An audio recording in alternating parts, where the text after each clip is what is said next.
So this didn't happen to me directly, it was actually one of my co-workers. He's not the type to exaggerate stuff either, which is why I've always thought something of it.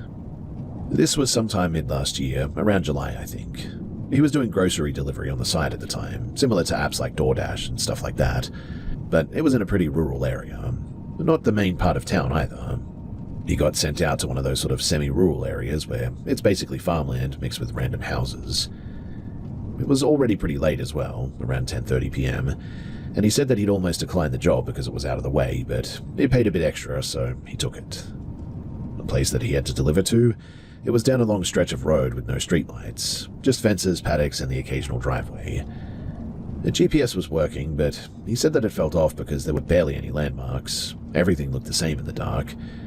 He eventually finds the address, though. It's one of those older houses set way back from the road. Long dirt driveway, no visible lights on except for a small one near the front door.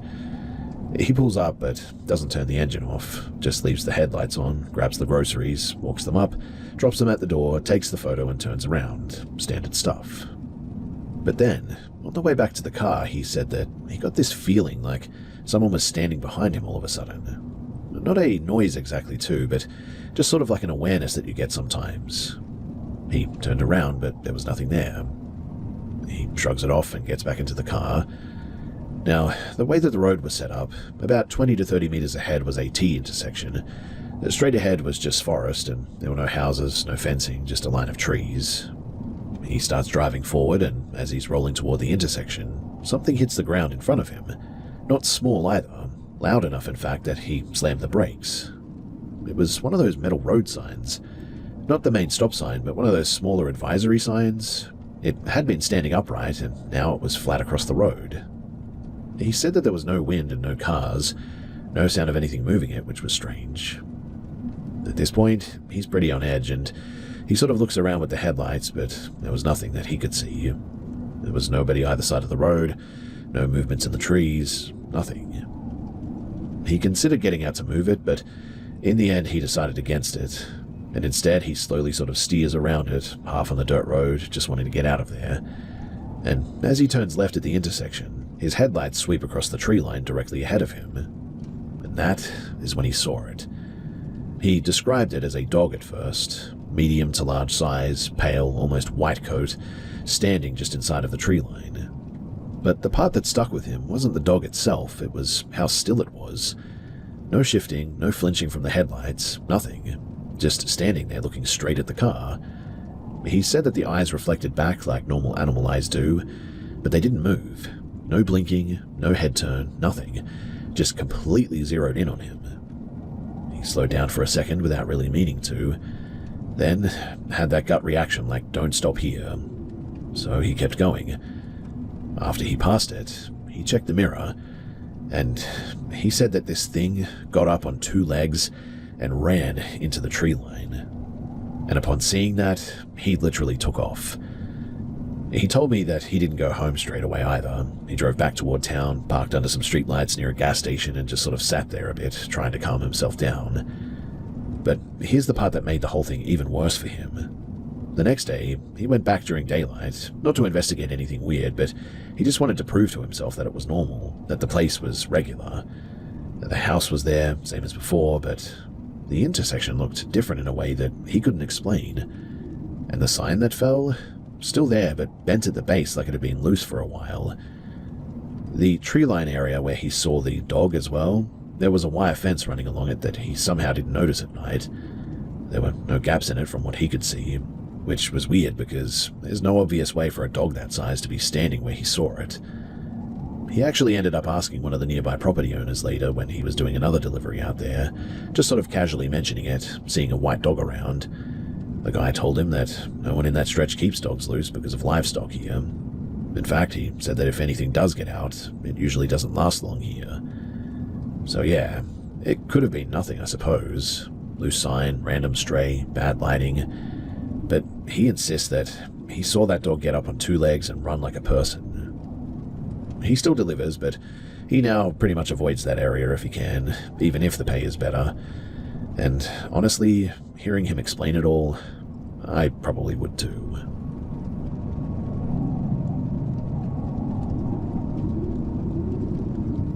So I'm 31, hadn't dated properly in years, and finally decided to get back into it. I downloaded a couple of apps, wasn't expecting much, just figured that I'd meet some people and see how it goes. I matched with this guy, he called himself Ryan. He seemed normal enough over text, a bit dry, but not in a bad way. We talked for a few days, and then he suggested hanging out at his place, just playing some games and having a smoke. The first weird thing happened, though, before we even met. We were on the phone just confirming the plan, and out of nowhere he goes, "Hey, just so you know, I'm not some psycho or anything." Then he kind of laughed after that. It wasn't said like a joke, though, more like he wanted me to react to it, I guess. I really didn't know what to say, so I just sort of laughed it off and I moved on. I should have taken that more seriously in hindsight, though. He lived in a unit complex. The place wasn't sketchy or anything, just a normal older block. When I got there, I could tell straight away that something was off, though. Not dangerous yet, but just off. He looked tired, like he hadn't slept and his eyes weren't really focusing properly. I sat down and noticed a bunch of these tiny liquor bottles on the coffee table, some empty and some still sealed. He cracked another one open while we were talking and just drank it straight. I asked if he'd been out or something, and he said no, he'd just been trying to relax a little bit. We put a game on, but he couldn't focus on it at all. He kept restarting conversations, asking the same questions twice, then saying things that contradicted what he had just told me. Sort of like he'd say that he'd worked full-time, then 5 minutes later, say that he hadn't had a job in like 5 months. Stuff like that. Then he said it again.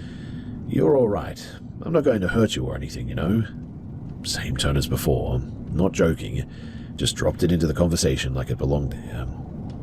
At this point, I was a bit on edge, but I'd already smoked a bit with him, and I think that I was trying to convince myself that it was just awkwardness or maybe just nerves. He tried to make a move at one point. I went along with it for a bit, but he just sort of stopped halfway through and just sort of zoned out, like completely checked out for a few seconds. Things got weirder too. He asked if I could help him with his back because he said that it was locking up. I said sure. I've done basic physio stuff before, so I was being careful, nothing rough. And after a minute he goes, "No, that's not how you do it," and tells me to switch so that he can show me. We swap, and almost immediately I knew that I had made a mistake. He started pressing down way too hard, not like a normal massage at all, like full body weight, sharp pressure. I told him to ease up a bit and he said, "It's meant to hurt though, that's how you fix it." I told him straight up that it was too much and to stop. He didn't really stop though, just sort of adjusted slightly, still way too rough. Then he just suddenly asks me, "Do you ever think about why you don't take care of yourself?" That threw me. I've got pretty bad teeth, always been a bit insecure about it, so I assumed that that's what he meant. I just kind of shrugged it off and didn't answer properly. Then he starts talking about his sister. Says that she died a few years ago, says that she went to a guy's house for the first time and never came back. I didn't interrupt, just let him talk. But the way that he was saying it didn't feel like he was opening up. It felt rehearsed almost. Then he goes quiet for a few seconds and says, "I think about it sometimes, like what it felt like from his side." That's when my whole body just went cold, like instantly, full-on panic response, no build-up, nothing. He was sitting on my lower back at that point, not pinning me exactly, but enough that I couldn't just get up normally. And I had this really strong intrusive thought that if I stayed still, something bad was about to happen. Not based on anything that I saw, but just sort of a gut reaction that I couldn't ignore any longer. I rolled over pretty quickly and sat up, tried to keep it casual and said that I needed to head off because I had an early start and all that. He didn't argue, but he just sort of stared at me for a second too long before moving off. While I was grabbing my stuff, he said again, "You're safe here, you know that, right?" Same exact tone as before, no smile. I left straight away. Didn't run, but I certainly didn't hang around either. I got in my car and locked the doors before I even started it, and the whole drive home I kept checking my mirrors, which I don't normally do, but it just felt like I needed to that day. The next day, he started messaging me again too. Nothing aggressive, but the vibe was certainly off. Like overly familiar, then suddenly cold, and then back to normal. It's difficult to explain just how this felt, but it just wasn't like before. I told him that I wasn't interested in meeting again, and asked him to not contact me anymore. He sent one more message that just said, "Fair enough," and, well, that was it. I blocked him on everything after that. I really don't know what his deal was. Maybe he was just drunk and dealing with some serious issues. Maybe I overreacted a little bit, I guess, but I've met plenty of awkward or drunk people before and never had that level of alarm go off in my head. It wasn't any one specific thing, I suppose. It was more the repetition and the way that he talked about violence like it was something that he'd thought through, and how physical he got without really responding when I told him to stop. I've trusted that feeling ever since then. If something feels off early, I don't try to rationalize it anymore. And while that night could have just been something weird and really nothing else to it, I wasn't interested in finding out just how it might have ended if I had stayed any longer.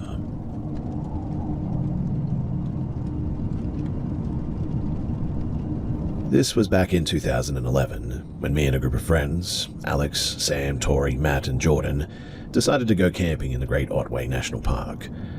We picked a backcountry spot, far off the main tracks, and none of us were drinking that night. Tori's allergic to alcohol or something, and it was a dry trip for her. We set up camp, built a small fire, and were just hanging out, chatting about random stuff. At some point, I noticed Alex got really still though. He just stopped talking mid-sentence, his head tilted slightly, like he was listening to something. He whispered, "Shut up, just listen." We all froze, and then it hit me. The forest, it was completely dead. Not quiet for a minute, but every sound had just been completely erased. And there were no crickets, no birds, nothing. Normally you would at least hear frogs, and in the trees the faint rustle of wildlife, but now there was nothing. Alex's voice was barely a whisper. "Guys, this doesn't feel normal. It could be a predator, maybe a big cat or something. We'd probably want to move to the car at least." Before anyone could react though, something appeared maybe 30 meters away in the tree line. A small red orb, glowing from within, moving slowly between the trees. It wasn't a flashlight, it wasn't a firefly, it wasn't a reflection. It had its own light, like molten metal suspended in the air. It moved deliberately too, weaving behind trunks and branches, disappearing for a second and then reappearing. It lasted maybe 20 seconds, I would say, then dimmed and just vanished.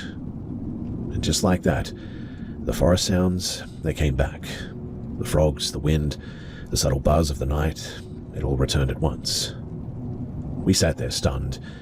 Nobody spoke for a solid minute. I finally said, "There's no road behind these trees, right?" We all agreed. No cars, no distant lights, nothing. We got up slowly, our eyes scanning, but we didn't see anything.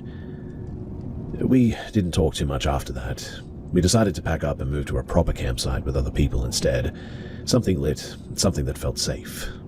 We didn't even joke about it until the next morning, when we explained the situation to the site manager, trying to make it sound sort of ridiculous so it wouldn't freak her out. Her face, though, went completely blank. Then she leaned in and said, "This area, well, it's old growth, and stories like that aren't unheard of here. Some people say it's spirits or something, some say legends, no one really knows. But it's not the first time that people have seen a light out there. We were 6 experienced campers at this point. None of us had ever panicked like that before. And Alex, he's basically a forest professional now. Works in forestry half the year, in fact. And I mean, he's seen all kinds of wildlife, been in situations that most of us couldn't even handle. And even he admitted that he was shaken for weeks afterward. I remember the sensation vividly too. The forest going silent, the way that my heart felt like it was pounding in my ears, and that orb, hovering and flickering, casting faint red shadows on the nearest trees. It moved about the speed of somebody walking casually, I would say, and while it seemed like there was a weight to it, it was also like it wasn't entirely subject to gravity. My stomach turned and I could feel my body tensing in a way that I didn't know was even possible. I've almost died before once, but the fear from that orb, I would say that it was worse. We still talk about it from time to time when we get together, and it's always the same. Goosebumps, a cold feeling in your chest, and that mental knot in the pit of your stomach. I've had nightmares about it for years, in fact. And honestly, I don't know what it was, and I'm not even sure that I want to. Even sharing this now, thinking about the way that that light moved, how the forest seemed wrong, it's giving me chills.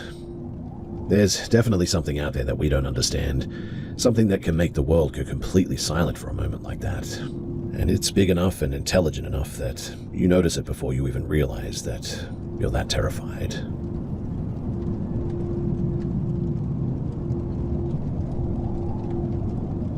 By early 2018, my family had just moved into a small cottage.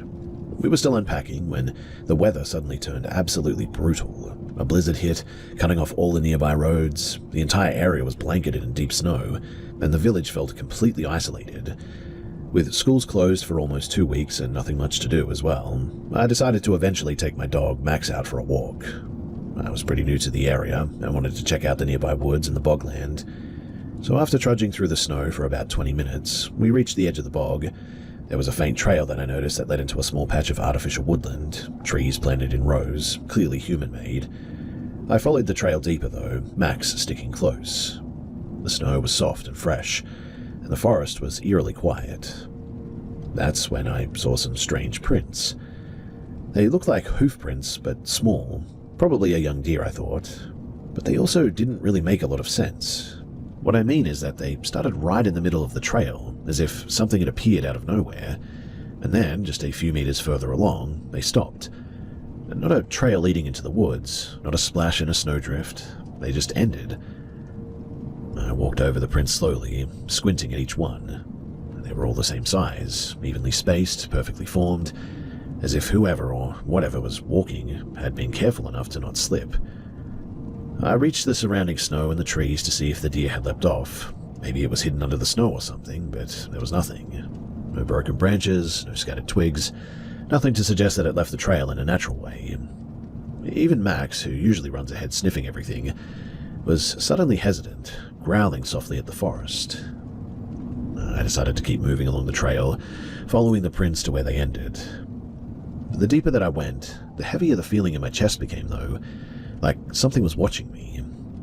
I kept looking over my shoulder, but I didn't see anything. Then, between 2 trees up ahead, I saw movement. At first, I thought it was a person. The figure was tall, thin, and hunched, moving in a strange, almost jerky way. Its limbs seemed too long and too jointed, and the way that it moved, it didn't feel natural. I froze. Max barked once, low and warning-like, then stayed silent.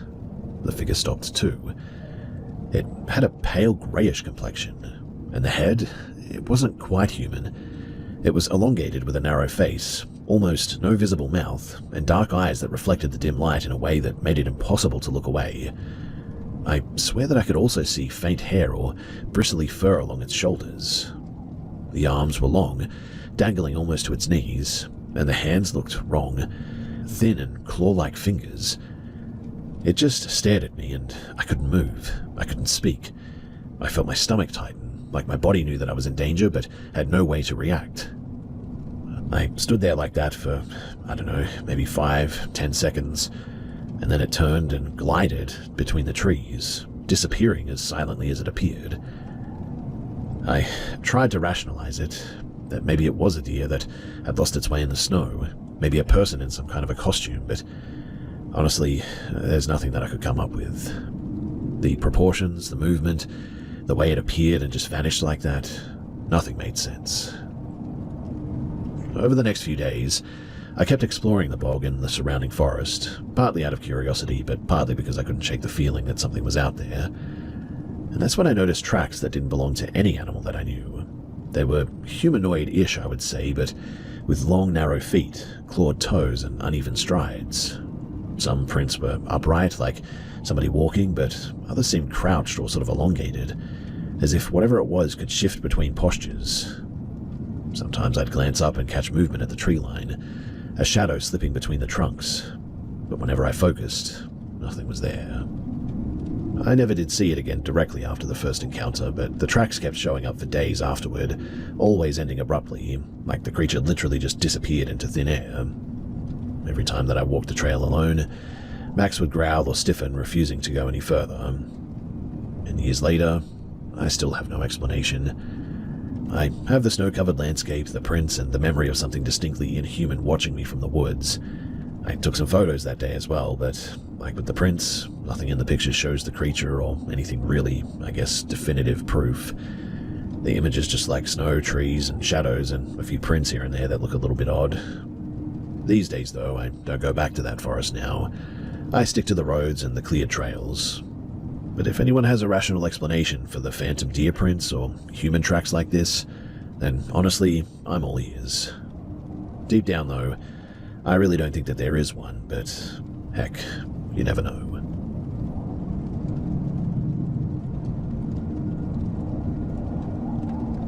So myself and a friend of mine were driving back after a few days away. It was a long, empty highway, barely any traffic. It must have been around 2 a.m., maybe a little bit later. The weather was pretty bad though, heavy rain. Not quite a cyclone or anything, but strong enough that visibility was trash and the road was basically reflecting headlights like a mirror. We'd been holding it for a while and finally pulled off near one of those sort of small roadside fuel stops. It's the kind that had like one building and nothing else for miles. It was closed. No lights on inside, no cars parked there, just us. We walked a bit away from the building towards some scrubland next to a low hill. Not dense forest or anything, just scattered trees and rocks. We went there because we needed to relieve ourselves. While we were standing there, my friend goes quiet for a second and then says, "Do you see that up there?" I looked where he was pointing. There was a rock formation on the slope, maybe 30 or 40 meters away. It took me a second, but yeah, there was something on top of it. At first I thought it was just a weird shadow from the rain in the headlights, but then it shifted slightly. It looked like a person, standing upright, not moving much and just facing us. No umbrella, no jacket that I could make out, just a dark shape against the sky. It didn't react to the rain at all, which already felt off. I mean, we were only out there for a few moments, and in that time we had to constantly move the water from our eyes at the very least. My friend said that it looked like a woman based on the outline. Honestly, I couldn't tell though. The proportions were just a little bit off, I suppose. The arms looked a little bit too long, like they were hanging lower than they should have. Could have been the angle, I suppose, but it just didn't sit right with me. We both stopped what we were doing, though, and just watched it for a few seconds. It didn't wave, didn't step down, didn't do anything normal. It just sort of stood there. At that point, we went back to the car, and once inside, we had that moment where you sort of try to convince yourself that it's nothing. Just a random weirdo, maybe. Maybe somebody broken down nearby. Whatever.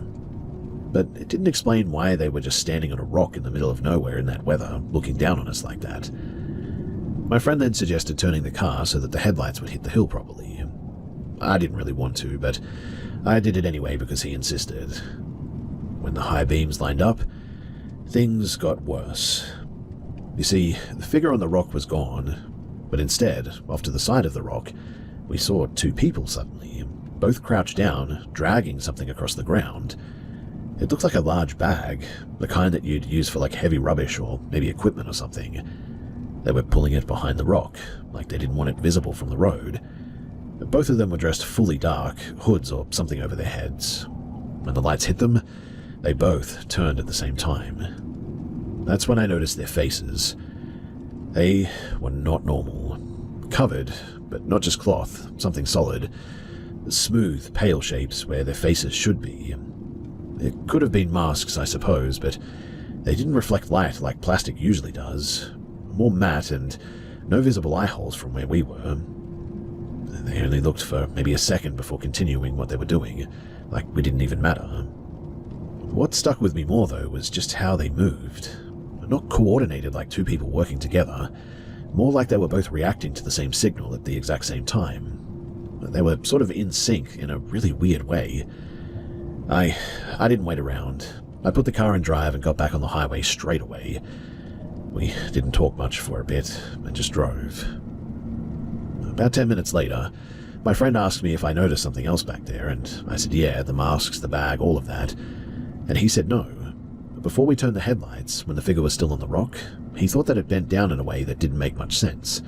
Like the legs didn't bend properly, more like it sort of folded in on itself before dropping out of sight.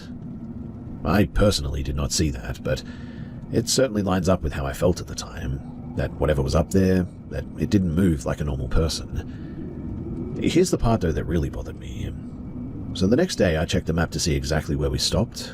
That patch of land isn't connected to anything. No nearby houses, no side roads leading into it. Really, there's absolutely nothing there for miles. Just highway and scrub. Also, with just how bad the weather was, I mean, we should have seen at least one other car if people were out there doing something.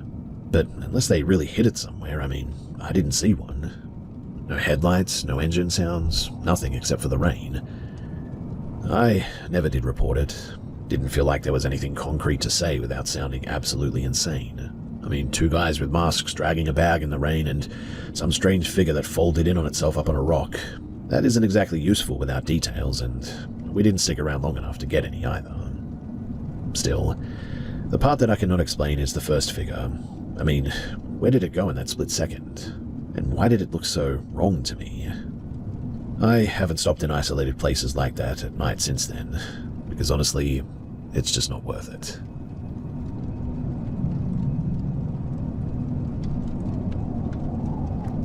I'm sharing this because, well, I need some outside opinions before I decide what to do next. I'm not trying to exaggerate anything here as well, just laying out what's exactly been happening. So we live in a quiet street, and mostly older houses here, nothing weird going on normally. But around mid-2022, the woman who used to live a few houses down died after falling down her stairs. And after that, the place sat empty for a bit, then her daughter moved in with her own kid. From what we can tell, the daughter is in her mid-40s and doesn't really manage things very well. The house went downhill pretty quickly, in fact. There were cats everywhere, like way too many, and they just sort of roam the street now. Honestly though, the animals aren't the main issue. Her daughter, I'll call her Elle for privacy reasons, is the problem. We don't know her exact age, but she looks older than a teenager, but certainly doesn't act like an adult either. It could be anywhere from like late teens to mid-20s, I would say. The mum told us that she's autistic, which, I mean, I can understand. But the behavior goes beyond anything that I've personally ever seen before. Like, the first thing that happened was with my partner. This was not long after they moved in. He was out walking the dog during the day, and Elle ran straight up to him, hugged him tight, and started crying. No warning, and he tried to ask her if she was okay, but she switched topics mid-sentence and started talking about something random. He figured that she had some kind of a disability and just sort of disengaged and left. At that point, it just sort of seemed awkward, but certainly not dangerous. My first direct interaction was a lot worse, though. I was outside, and she walked up and hit me on the side of the head. Not hard enough to injure me, but certainly not a tap either. I told her clearly not to touch me. She backed off, but just stood there, staring at me. I messaged her mother about it and got the usual apology, plus she doesn't understand boundaries sort of thing. After that, though, I started noticing patterns, too. I work late, so I'm outside at odd hours, usually between 1 and 3 a.m. with the dog. That's when I started seeing her pretty regularly. Not just walking around as well, but standing in weird places doing, well, nothing. One night, in fact, I was walking a friend out to her car. We have a small entry space between our main door and a metal security gate. It's tight, but not somewhere that you'd usually stand. But Elle was just there in the dark, wedged between the doors, facing the wall, not moving, hair hanging down so that you couldn't really see her face. It was really creepy. My friend noticed her before I said anything and just went, "What the heck is that?" We both left pretty quickly after that. I kept seeing her around cars as well, and one time she was trying handles, like checking if they were unlocked. When she noticed me, she crouched down behind one and stayed completely still. But I could still see part of her through the gap. I mean, it wasn't subtle. Another time, I thought that she was locked behind the gate again, so I sort of ignored it and walked back to my place. Turns out that she wasn't. She had gotten out and was hiding near a car or something, and as soon as I got closer to my door, she came out and started walking toward me fast, saying, hey, come here, over and over again. I didn't engage. I went straight inside and I shut the door. That's when I told my partner as well that something felt really off. Not just she doesn't understand social cues, but like she was actively watching the house. He thought that I might be overreacting at the time, which honestly I sort of get because he hadn't seen much of this, but then something happened that really changed his mind. So about 6 months ago, I had a really bad asthma episode and had to go to hospital pretty quickly. My partner wasn't home, so I had to leave my son, he's 16 there, alone for a short time. I gave him a phone and told him to call if anything happened. and he called me while I was in the emergency room. He said that Elle was outside banging on the door and ringing the bell repeatedly. Then she started going through things on the porch, picking up shoes and putting them on, walking around and then trying the door again. The first thing that I told him to do was to lock everything and not respond. While I'm literally struggling to breathe, I'm also messaging the mum telling her to get her kid off my property, and eventually she left. After that, though, Elle kept coming back. Not every night, but enough that we noticed things being moved. Shoes especially. She'd take them all the time and walk around outside and then leave them somewhere else. So, I installed a camera, and the footage confirmed it. She'd come onto the property between 1 and 3 in the morning, pick things up, sometimes just stand there looking at the door, doing nothing, which was really creepy. Like not knocking or anything, just standing there and staring at the door. I told her mum again, more firmly this time, basically said that she was out at unsafe hours and needs supervision. I got a vague response, but nothing changed. And then today happened. So we had a food delivery arrive to our place. My partner opened the door to grab it, when out of nowhere, Elle comes around from beside a parked car, already holding some random food item in her hand. She walks straight past the delivery driver and tries to enter our house. No hesitation, no asking, just walks in like she lives there. My partner blocked her physically with his body. She kept shifting side to side trying to get around him. Not aggressive in a sort of loud way, but certainly persistent, like she was testing gaps. The delivery driver, the poor guy, just froze. Then she got really close to my partner, like face-to-face distance, and she started sniffing him. Actually sniffing. Not subtle either. She handed him the food that she was holding and said, "What are you going to call it?" He just said, "I don't know," because, what else do you say to that? She then leaned toward the delivery driver and made this sort of low growling sound, face twisted, teeth showing. It wasn't a joke or playful either. It looked forced, like she was trying to mimic something. And then she just walked off. After the driver left, my partner just stood there for a second and went, "Yeah, okay, something's not right about that one." And this is the part that's really hard to explain properly without sounding like dramatic or whatever, but when she was at the doorway, up close, he said that her face just didn't look right. Not like makeup or anything obvious, just really off. The way her mouth moved when she made that sound didn't match normal expressions, like the muscles weren't actually syncing properly with the sound. He said that it reminded him of someone trying to copy a human expression rather than actually making one naturally. And look, I know how that sounds.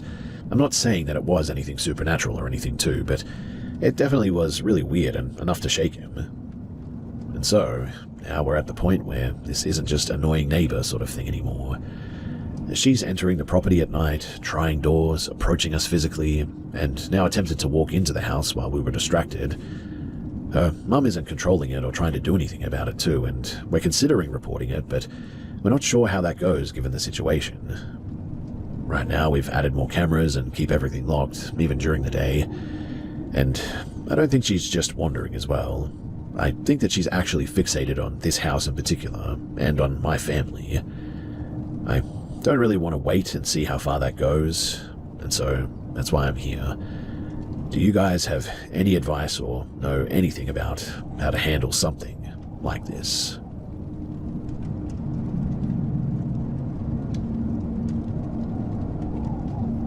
This was early 2023 in a unit that I rented. It was an older apartment block, probably built in the 80s. Cheap rent, which should have been my first clue. The landlord mentioned the last tenant left in a hurry, but didn't elaborate, and I didn't push. First few nights were pretty normal there, but then around the end of the first week, I sort of woke up randomly. No noise that I remember waking me, just that sudden I'm awake feeling. I checked my phone, 2:17 a.m. I only remember the time because it kept repeating after that. Right after I checked it as well, I heard a small click from the hallway. Sounded exactly like the bathroom latch. Then a second later, the shower turned on. That didn't make any sense because I live alone, and the bathroom is about 5 meters from my bed. I got up and went to go and check it. The door was slightly open. When I pushed it fully, everything was normal. The shower was off, tiles dry, no steam, nothing out of place. I wrote it off as maybe pipes or something, Old building, pressure changes, whatever. The next night, though, same thing. 2:17 a.m., click, shower running. This time I stayed in bed and I just listened. The water ran for maybe 30 to 40 seconds and then stopped. After that I heard something else as well, what sounded like wet footsteps on the tiles, then onto the hallway floor. The sound stopped right outside of my bedroom and I didn't get up that time. Morning came, I checked again. The floor was dry, no marks, no smell, nothing. By the third night I was already awake before 2:17 a.m. and I wanted to see if it would still happen if I was expecting it. And it did. Same sequence. The click, the water on, but this time there was another sound mixed in. Hard to explain, but it almost sounded a bit like breathing, but uneven, like someone standing under the water. Not loud, but certainly close enough that it felt like it was inside of the room with me. After the water shut off, I heard the steps again, slower this time. And my bedroom door handle moved slightly. Not a full turn, but just enough to make that small metal sound. I didn't sleep at all that night. The next day, I set up my phone to record the bathroom, propped it up facing the door in the shower, and I left the light off and just used the hallway light for visibility. I checked the footage in the morning, and at exactly 2:17 a.m., the bathroom door opens by itself, not wide enough, but just enough to show inside, and the shower turns on. There was no one visible in the frame. After a minute, you can see something change in the mirror, though. Not a clear figure, but more like a darker patch inside of the steam, but the weird part is the angle. The mirror shows more of the room than the camera should be able to even see. At one point, it sort of looks like there's something behind where the phone is positioned. Tall shape, but sort of distorted. Not clear enough to identify, but definitely not just normal steam. I replayed it multiple times thinking that it was a trick of the light, or maybe compression artifacts or something. That night I stayed awake again, but this time I didn't stay in my bed. I sat on the edge facing the bathroom. 2:17 a.m., same as before. The door opens, water on. But now I could hear something else. I could hear, like, quiet talking. Not actual words at first, but more like someone trying to speak while out of breath. I got up and walked over.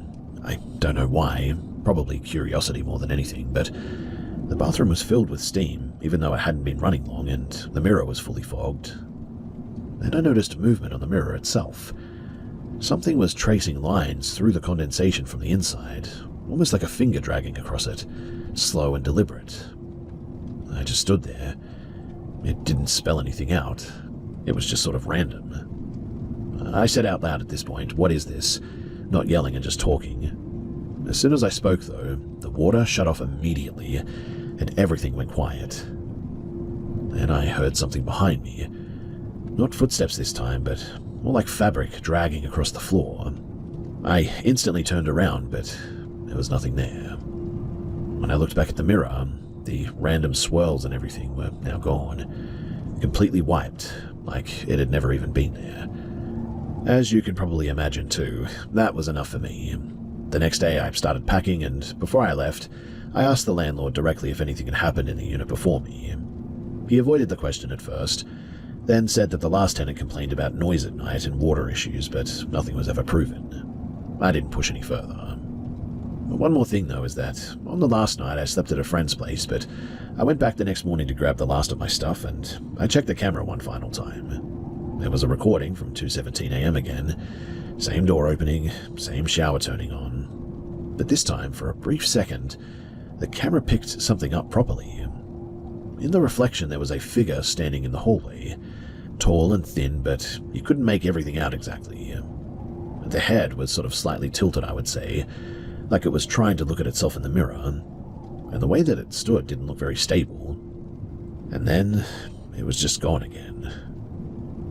I moved out that week, and I haven't had anything like that happen since then. I still wake up sometimes around that time, but there's no sound anymore, thankfully. If it was just a plumbing issue or some kind of a structural issue, or fine, I could have dealt with that. But I've lived in older places before, and I've never experienced anything like this.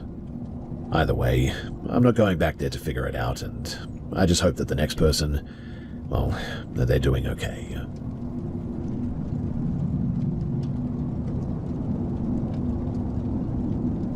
A few years back, me and my mum went to stay with my grandfather. He lives on a property about maybe 20 or 30 minutes outside of town. No close neighbours, just open land and a long dirt driveway. House isn't really that old either. He had it built around 2015. Inside, it's basically one big open area. Kitchen, lounge, dining, all connected. There's also one bedroom downstairs and a loft above it, laundry room at the back with a door that leads straight outside where the cars are, and at night, it gets properly dark out there. No street lights, nothing. And once the sun is down, you're just sort of in it. But we had been there a couple of days at this point, and one night, probably around 11:30 or so, my grandfather had already gone to bed and my mum was on the couch scrolling on her phone. I was sitting off to the side doing the same, and then we both heard the back door open. Not a slam and not a bang, but just that slow creak like someone pushing it in carefully. We both looked straight toward the laundry. No talking, just that look like, "Did you hear that?" Then came footsteps. They started from the laundry and moved through the house exactly how someone would walk it, past the kitchen, across the open floor, toward the front area. The sound was heavy, like boots on wood. Not quick either, slow space steps. There was also breathing. Not loud, but definitely enough to notice it, like someone who just walked a long distance maybe, and the steps stopped right near where my mum was sitting. We didn't move, just kind of locked in place. I remember looking at her and she had this same expression that I did, like we both knew that this wasn't normal but didn't want to be the first to say anything. After maybe 10-15 seconds, we got up and we went to go and check the laundry. The door was closed, but we still locked it anyway.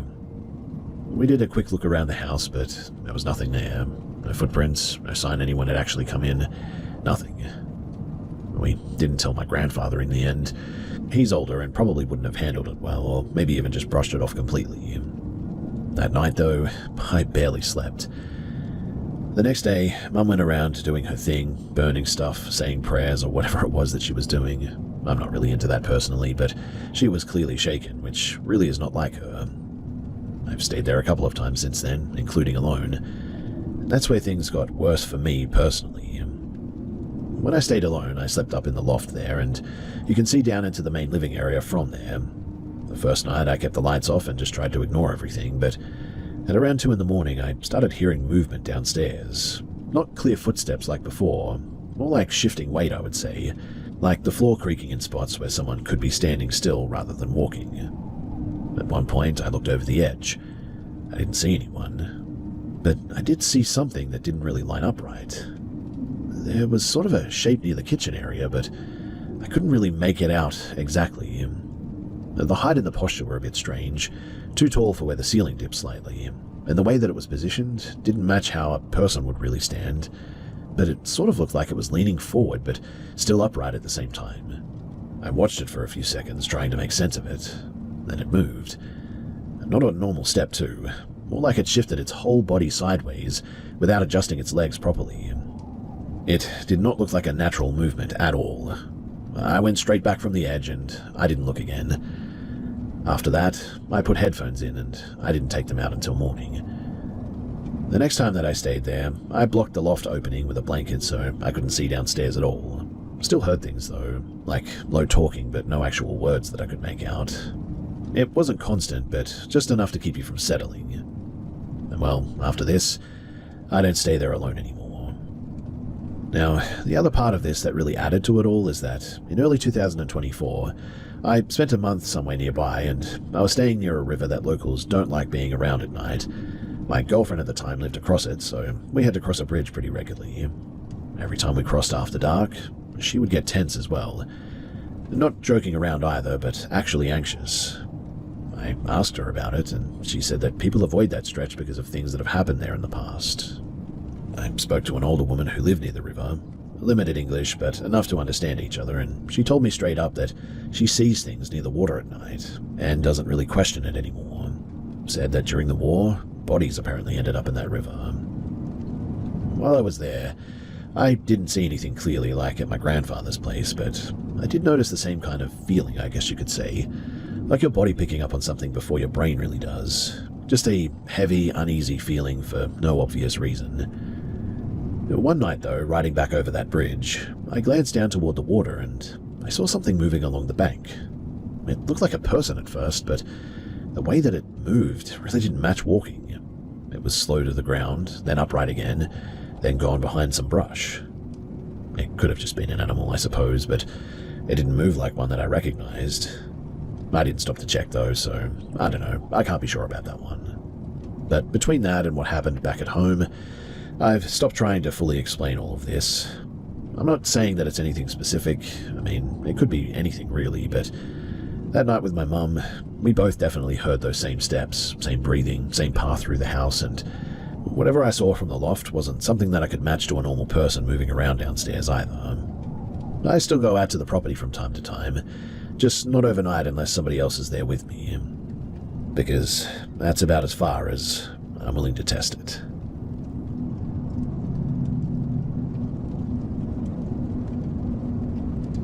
I've never really written this out properly, but it still messes with me even now, so I'll just explain it straight. This was late 90s. I was a kid living with my grandmother in an old place. The house wasn't huge, but it had this one setup that always felt wrong. My bedroom, it had 2 doors. One normal door to the hallway, and another that went straight up into the attic. Not like a crawl space either. When you opened it, there was a full staircase going straight up. Steep, narrow wooden steps, no light up there, and if you stood at the bottom and looked up, it just sort of disappeared into darkness. You couldn't see the top from where you were. But my bed was against the same wall, maybe a couple of feet from the attic door. And at first, it was just noise. Heavy steps on the stairs, not like creaks, but actual weight, like someone was walking down slowly. It would come maybe about halfway down and then just sort of stop. It was like that every time as well. Just stop mid-stair like whoever it was paused. There were no footsteps going back up either, just silence afterward. This started happening when I was home alone. My grandma worked as a live-in carer, so she'd be gone like a couple of days at a time sometimes. It was just me and my younger brother in the house a lot. And then it escalated. One afternoon, broad daylight, I'm sitting in my room and the attic door handle starts turning. Not a shake from like loose fittings, but like someone on the other side actually trying it, slow and then harder. I didn't stick around to figure out what was going on. I ran straight out of the house and sat on the back steps until somebody came home. That also happened more than once. Another time I went to take a shower and I made sure the attic door was shut before I left the room. I got into the habit at some point, but when I came back, the door was fully open. Not cracked, but wide open. Nobody else was inside. My brother was outside at the time. But I didn't even go back in properly. I just grabbed what I could and I left. The worst one, though, that's the one that stuck with both of us. So one morning before school, I was getting ready and my little brother was in my room, messing around with some old tapes or something. We were both in there, nothing unusual going on, when, out of nowhere, he just sort of bolts. No warning, no yelling first. He just sprinted out of the room, through the house and straight out the back door. Didn't stop to grab shoes, didn't look back, nothing. Obviously, I followed him outside, but he was already gone down the street. We didn't find him ourselves. Police picked him up a few miles away, barefoot. He had a fever by the time that they brought him back, which didn't make sense because he was completely fine earlier that morning. He didn't explain what had happened right away. In fact, it took years before he even said anything about it. After that day, I was done sleeping in that room, though. Couch, floor, anywhere else but there. If my grandma was home, I'd sleep in her room as well. Eventually, she asked me why, and I told her straight. Something was coming down from the attic when she wasn't there. What I didn't expect was her reaction. She didn't laugh it off, didn't argue, and just went really quiet. Later on, when I was older, she admitted that she had heard things too. Not the same as us, but enough that she didn't like going near that part of the house at night. She had someone come over, a church guy apparently, and they went through the house saying prayers, doing their thing. After that, the activity did drop off a bit. Not completely gone, but definitely not as frequent. Anyway, I moved out as soon as I could when I got older. And here's the part where my brother eventually told me. So years later, he said that when he was in my room that morning, he heard the steps coming down the attic stairs, same as I used to. But this time, they didn't stop halfway. He said that 2 figures came down. He described them as looking like people at first glance, but wrong when you looked properly. He said that the faces just didn't look clear to him, just kind of flat and hard to focus on. He said that they walked straight up to him, grabbed him, and lifted him off the ground. Not violently, but just like he weighed nothing. Held him there for a few seconds, and then dropped him. And as soon as his feet hit the floor, he just ran. He swears, too, that that's exactly what happened. And knowing how he reacted that day, I really don't think that he made it up. I never saw anything like that myself personally, just heard the steps, the handle, and the door. But I will say this. Those footsteps never sounded like a normal person using stairs. The spacing was always wrong. Too even and too heavy, like something placing weight without adjusting properly. I'm in my 40s now, and I still think about that house. Every now and then, I'll drive past it when I'm in the area too. Nothing looks different from the outside. It still looks the same. But even driving by, you get that same feeling, like you just really shouldn't be there for too long. I don't dream about monsters or anything like that. It's always the same setup to me. Me sitting in that room, hearing something come halfway down those stairs and then stopping, and always just waiting there.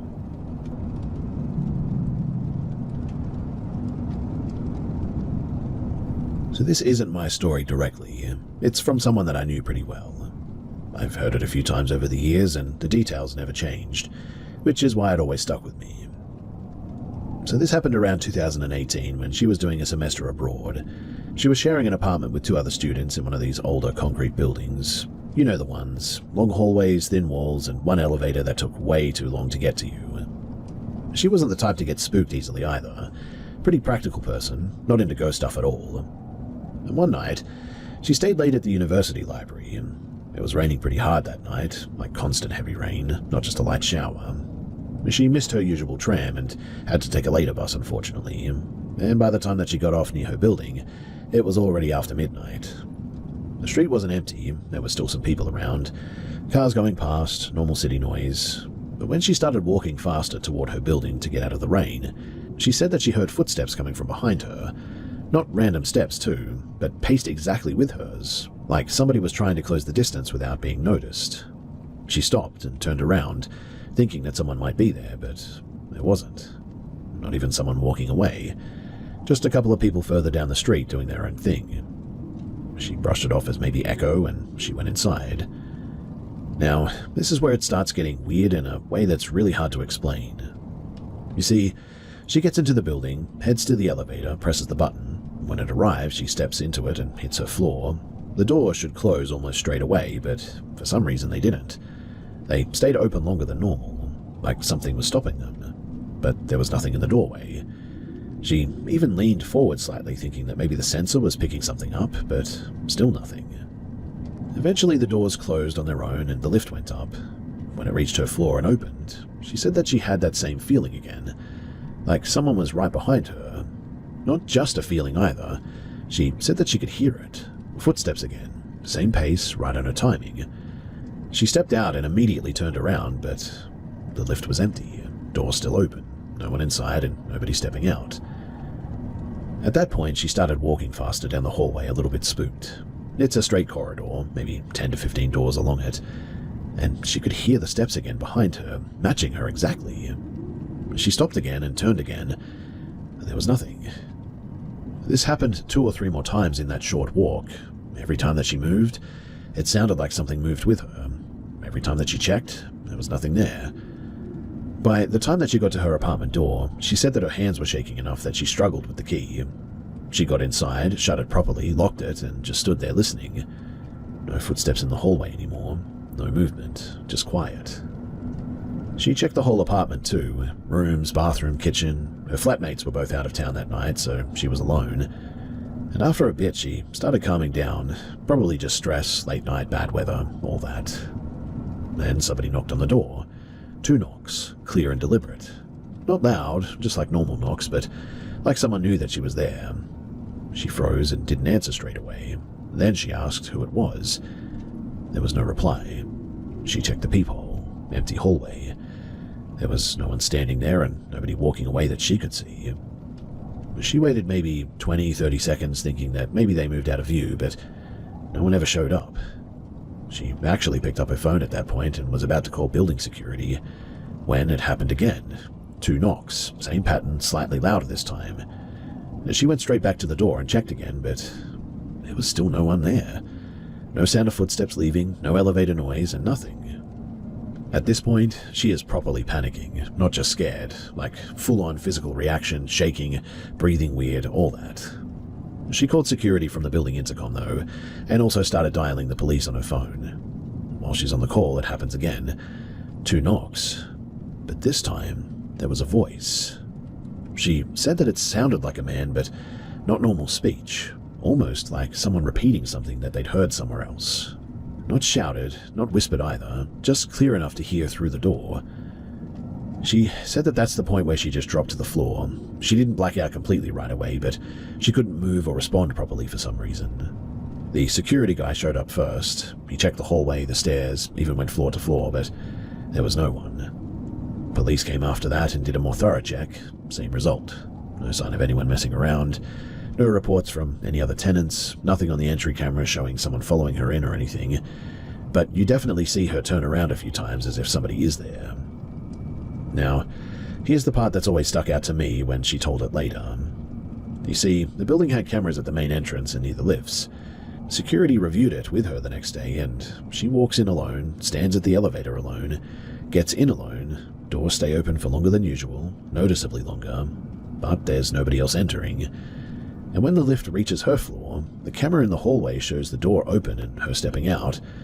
No one behind her, no delay, no shadow, nothing of that sort. And after she goes into her apartment, no one is seen walking up to her door at any point before the knocks happen, but you clearly hear the knocks. After that night, she didn't stay there alone again, either stayed with her friends or made sure that one of her flatmates was back. She also started using the stairs instead of the elevator, even though it was slower. Nothing like that ever happened again while she lived there, but she said that one thing never went away. Every now and then, especially late at night, she would sometimes hear knocks somewhere in the building. Not always her door, sometimes faint, like from another floor, and obviously that could just be normal, like people visiting or whatever, but still, she was always freaked out by it. She moved out as soon as her lease ended anyway, and she doesn't talk about it much now, but the one detail that she always repeats the same way is that timing. 2 knocks every time and same spacing. And she always says that the fact that whatever was making that noise never once showed up on the other side of the door was always a bit troubling to her.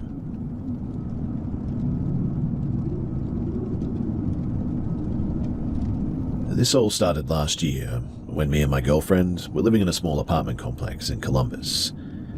The layout matters a bit too, so bear with me here.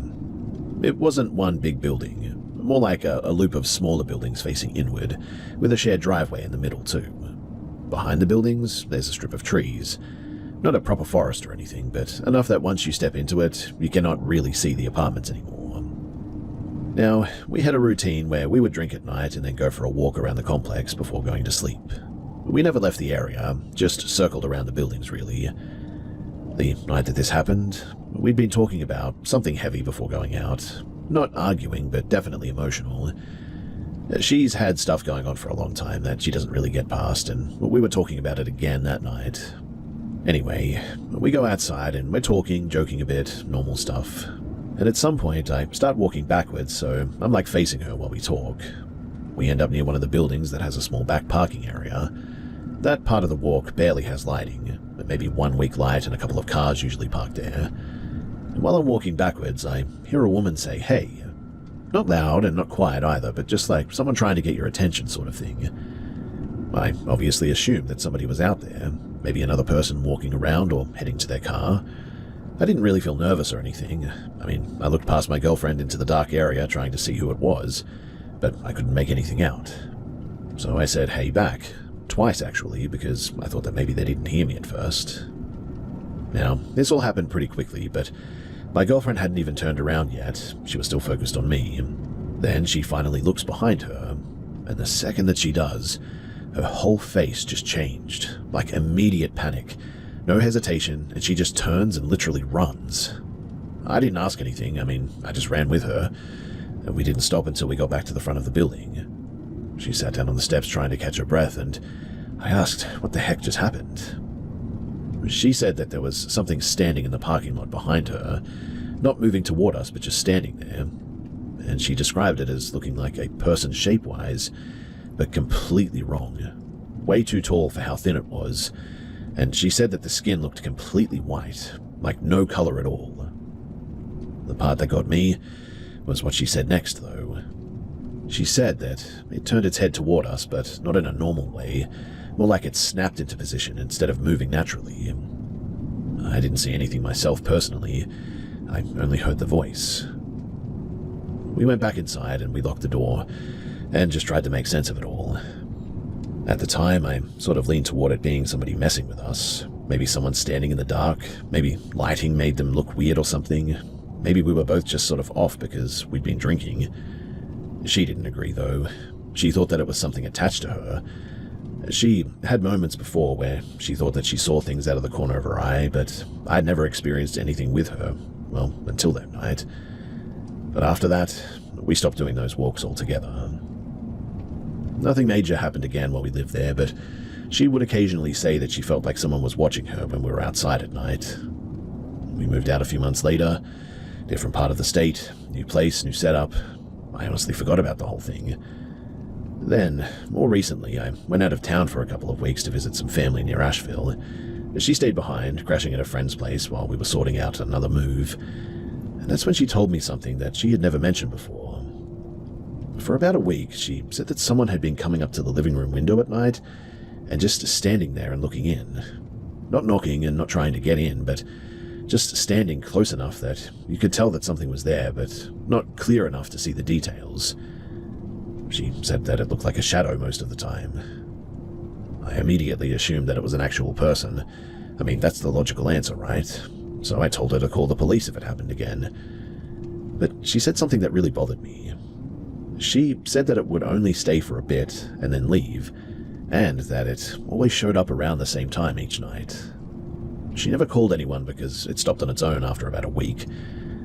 But then, a couple of days after telling me that, she said that she saw something inside of the house, just briefly, like something leaning around a corner watching her, then pulling back. She only saw part of it, but she said that it looked pale, same kind of white that she described from that night at the apartments.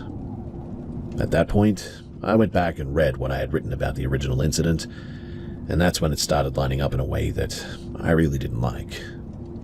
I still don't fully buy into anything paranormal, I guess you could say. I mean, at the very least, I would rather it be a person, a creepy one, but still something real and something that you can deal with. But here's the issue. Different location, different house, different surroundings, and she's describing basically the same thing without trying to connect it herself at first. Also worth noting is that nobody else at her friend's place has seen anything. No neighbors reported something lurking around, no signs of someone trying to break in or anything. Right now, nothing is actively happening, which I'm grateful for. She hasn't seen it again since the last time inside of the house. We don't really talk about it much because, well, there's just not much that we can really say about it, or do about it. I cannot prove anything. She's not the type to exaggerate stuff like this, though, I guess. If I had to land on something, I'd still say that there's probably a normal explanation. Someone outside that first night, maybe stress, maybe lighting playing tricks, maybe even someone watching the house later, which is kind of creepy when you really think about it. But the timing, the repetition, and the fact that I heard someone that wasn't really there when I checked, that part, I struggle to explain cleanly. So yeah, that's really it, and I'm not saying it's anything specific, but I'm just putting it out there because it's one of the few things that I haven't been able to write off, properly at least.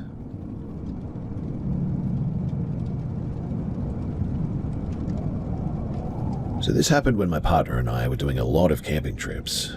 We weren't new to it either. We'd been doing regular trips for years in all kinds of weather. We were also pretty comfortable being out in the middle of nowhere. We heard about a smaller campground on the west side of an island, but sort of out of the way, not a major touristy spot. That's usually what we go for anyway, less people and quieter. We timed it around a long weekend thinking that it would be busy at first and then clean out after. And that's pretty much exactly what happened. The first day there was a handful of other campers scattered around, families, a couple of older couples. Weather turned overnight though, and it was proper heavy rain, wind picking up and everything. By the next morning, we noticed people packing up early, and by midday, the place was basically empty. And I mean completely empty. No cars left, no movement anywhere, just us two. We stayed anyway though, we camped in worse conditions. We spent the next couple of days just doing normal stuff as well, walking tracks, cooking, hanging around the site. No issues really. But it was the last night is when things really changed. So the rain came back hard again that evening, plus a storm was rolling in. We stayed close to the tent, cooked early, packed everything away properly. No food left out, nothing that would attract animals. That's important too, because that's the first thing that we checked later. Anyway, we went to bed earlier than usual that night, because there really wasn't much else to do in the rain. At some point during the night, though, I woke up. No idea what time it was. The storm had moved off a bit, but there was still lightning off in the distance. And every time that it flashed, it lit up the outside of the tent enough to see shapes, trees, the table, our gear for instance. I was sort of just laying there watching it for a bit. My partner was asleep, didn't move. And then I just got this feeling. Not like I'm scared straight away sort of thing, but more like something just wasn't right. It ramped up pretty quickly too, and then I noticed movement outside. At first, I thought it was just trees moving in the wind, but the pattern didn't really match. It was controlled, something moving across the campsite. Every time the lighting flashed, I could see it again, slightly closer as well. It looked like a person at first glance, but they were huge. Shoulders, though, were really narrow. But the shoulders were really narrow, which was weird. It wasn't running or walking properly either, more like stepping without shifting weight the way that a normal person would. I tried to wake my partner, but I couldn't move properly all of a sudden. Not fully frozen, but like my body just wasn't responding right. I could move my eyes, shift slightly, but not sit up. The thing kept moving around the tent.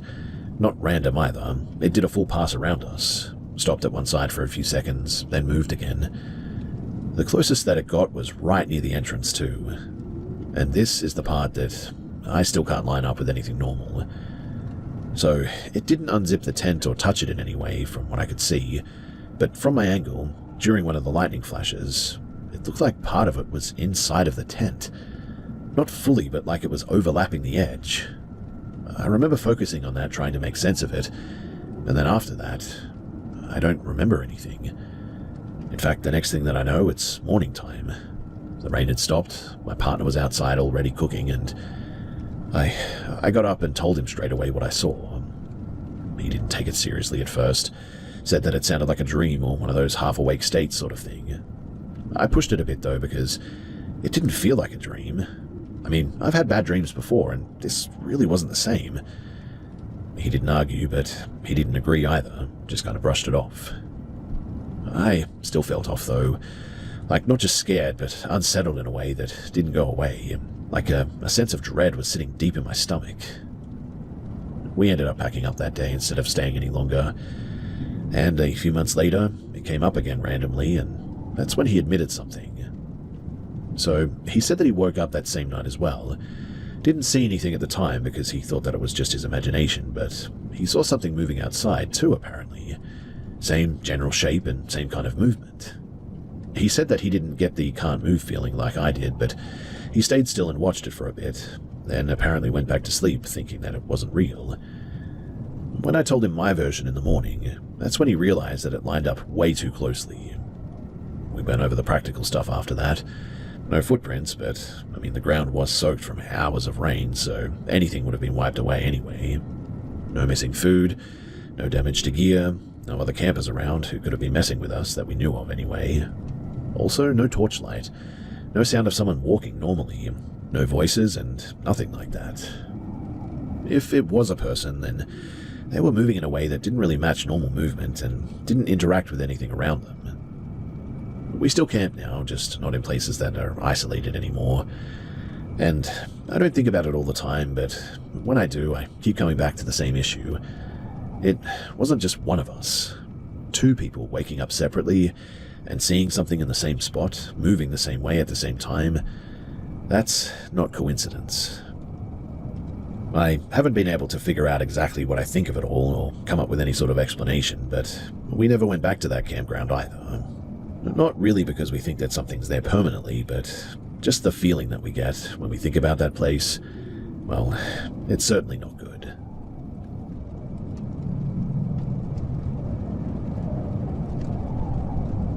So my partner and I were doing some camping runs, and this one came from a recommendation through his family. One of his relatives kept going on and on about this remote spot, said that it was quiet, good fishing, hardly anyone goes that far out. While we were talking about it, his aunt basically cut in though and said that she hated the place. Not in a joking way either. She said that from the moment that they drove in that she felt off and didn't want to leave the tent the whole time. She couldn't explain why, but just said that the place just didn't feel right to her. We didn't take that too seriously. People get weird feelings in the wilderness all the time, right? Well, the drive, it was longer than expected. Once you turn off the main road, it's just dirt track for ages. No reception, no lights, nothing. We ended up arriving late because we took a wrong turn earlier on as well, and so by the time that we got close, it was fully dark. Only thing lighting anything was the headlights and a really bright moon. You pass a stretch before the campground though, where there are a few old buildings, some still used as holiday cabins, most just sitting there empty though. Not a full ghost town or anything, but clearly not active either. Anyway, we set up quickly and didn't explore that night. We ate, we cleaned up, and we went to sleep. The next day, we walked around properly. The place was basically empty. I think that we saw maybe one other car the entire time that we were there, and it wasn't near us by any means. Our side was near the water, though, a bit off to the side from the main area. Everything was pretty normal as well during the day. At some point, though, that afternoon, my partner sort of wandered off to fish for a little bit. When he came back, he had this metal pot with him, not small either, one of those heavy black cooking pots. Looked old, like it had been sitting out there for years. So I asked where he got it from, and he said that it was near the edge of the water, half buried in mud. I told him that he probably should have left it there, but he just shrugged it off and put it out near our gear. Now, nothing happened straight away after that, which is why I didn't connect it at the time, but later on we both had a nap in the tent, and I woke up first. I could hear someone moving around outside, footsteps close to the tent. Not animals, way too steady and too deliberate for that, so I assumed it was him, and I didn't react right away. But then I heard him shouting. Not panicked screaming, but loud like he was trying to get somebody's attention, saying stuff like, "Hey, and what are you doing there? And this is our site." That's when I sat up properly. The way that he was talking, it wasn't casual. It sounded like he was dealing with someone who wasn't responding. I started getting up to go out, but before I unzipped the tent, he came back in. He looked off, not terrified, but confused and certainly a bit shaken. He told me that there was a guy standing near the water, not doing anything aggressive, but just sort of standing there and stepping into the lake like he was searching for something. There was no reaction when spoken to, no turning around, no answering. Now, it was pretty cold at the time, not freezing, but definitely jacket weather. The guy apparently had no proper gear on, no jacket, no shoes that he could see clearly anyway, just walked straight into the water like temperature didn't even matter. He tried calling out again, louder, but nothing, no acknowledgement at all. Then the guy just walked back out and headed away from the site. Didn't rush, didn't look back, just left. My partner said that he was going to follow him just to make sure that it wasn't someone lost or in trouble or whatever. I told him not to though, but he went anyway. He was gone maybe 10 minutes, and when he came back, he said that he couldn't find anyone. But not just that. There was really nowhere that the guy could have realistically gone in that time without making noise or being seen, at least.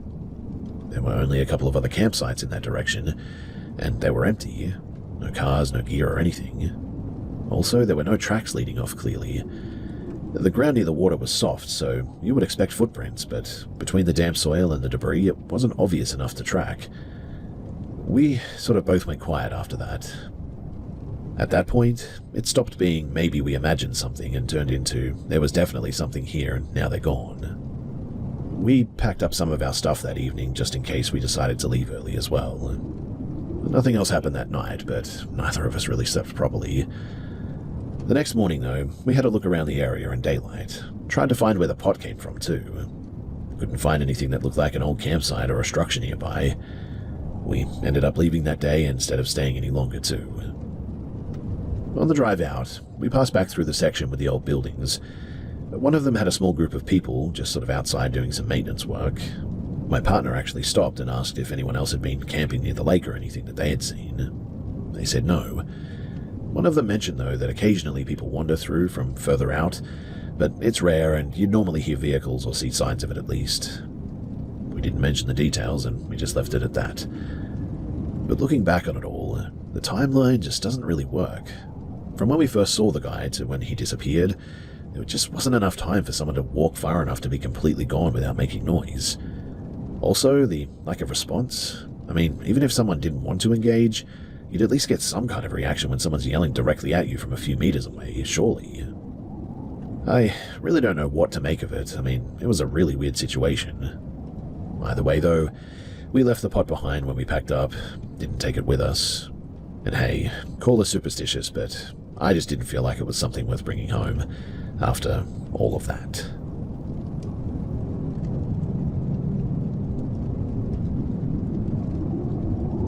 I was about 10 years old when this happened and living in a very rural part of the country.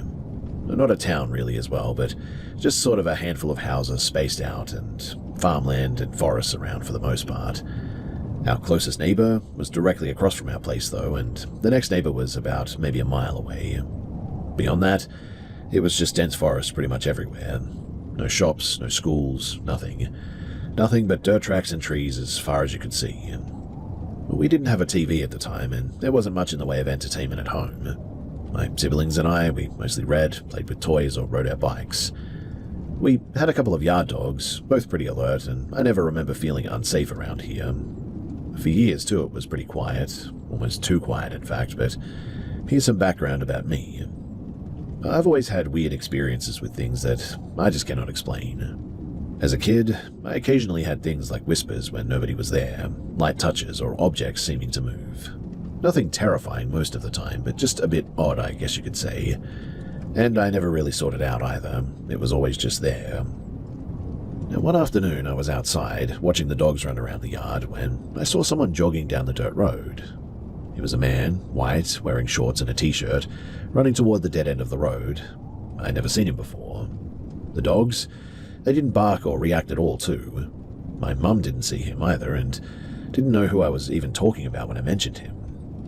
I didn't think too much of it at first, but a few days later I saw him again jogging the same way. This time I grabbed my bike and I followed him for a little bit. I stayed a little ways behind, quiet, almost frozen with a mix of fear and curiosity. And the weird thing was that I didn't hear any footsteps, nothing while he was running. Just the soft sound of the tires on the dirt road that I was riding my bike on, and he didn't turn his head or acknowledge me in any way. The road ended, though, in a tall, sort of overgrown grass area that reached about mid-thigh. The man just ran straight into it.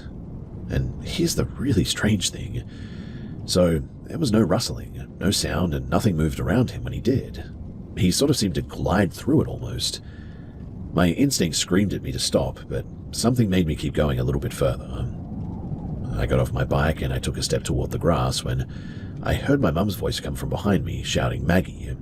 I spun around, but there was no one there. When I turned back to the grass, the man was now gone, like completely gone. I don't know if he just dropped down into the grass or what, but I could no longer see him anymore. But then my stomach dropped and, I don't know, I got scared and I ran home as fast as I could. My mum, though, was inside cooking and she hadn't left the house the whole time. After that, too, I never did see that man again. Even as a kid, though, I knew that what had happened wasn't normal. I felt like something had lured me out there, and it didn't want to be seen. I don't know if it was a ghost in a sort of typical sense either. Maybe more like an entity that I couldn't understand. Something that wasn't entirely human, maybe. Decades later, though, I went to see a psychic or a medium, and she said that apparently I had a guardian spirit protecting me, an older woman, not anyone that I know personally. She suggested that the moment that my mum's voice called me back was that spirit intervening, and I don't know how much of that is real, but it certainly fits, and so I can't just exclude it. Even now, though, thinking back about it, that whole situation still gives me chills. I still could not explain the man on the road, and I've never encountered anything like that again. It stayed with me all my life too because it was so weird, and I'm just grateful that something, whatever it was, made sure that I got back to my house safely.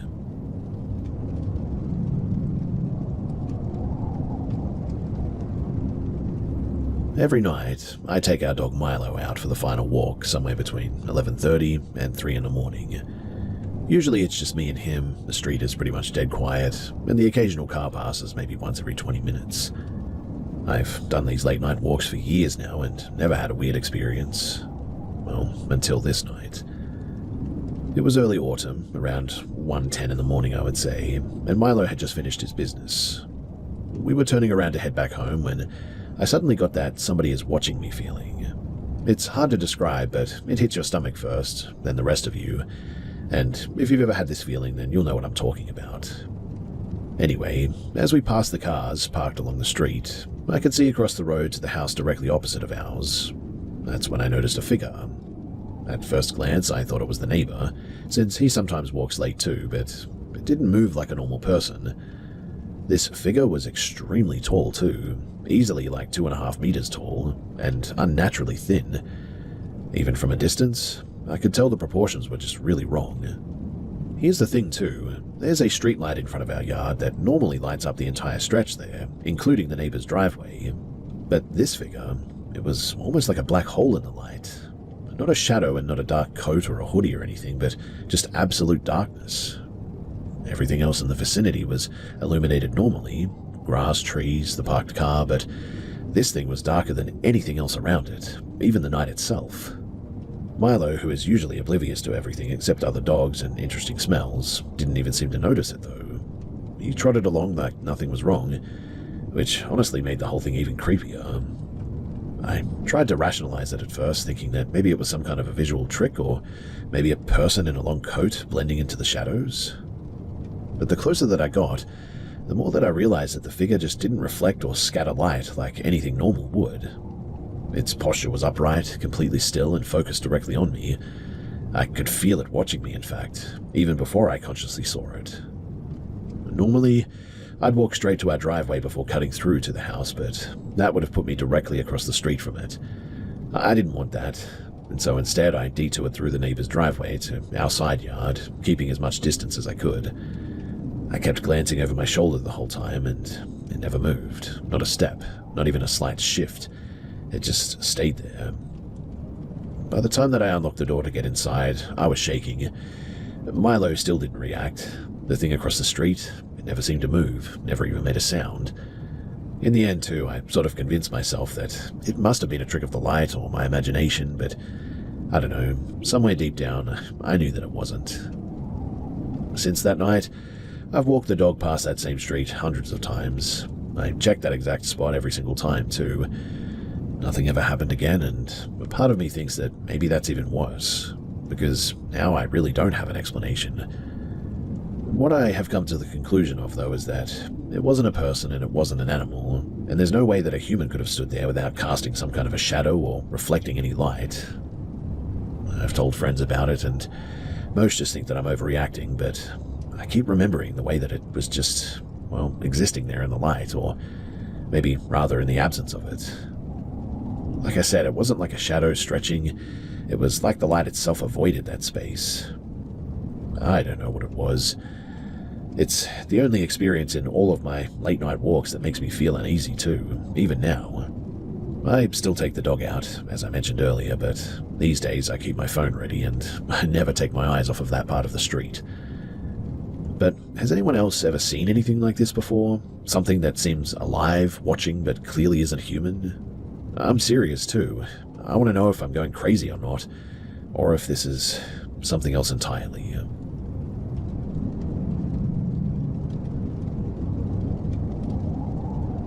I don't usually get freaked out while hunting.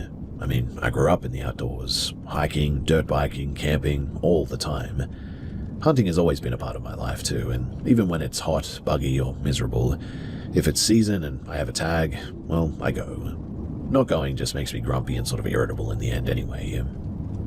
This was opening day of whitetail season a couple of years ago.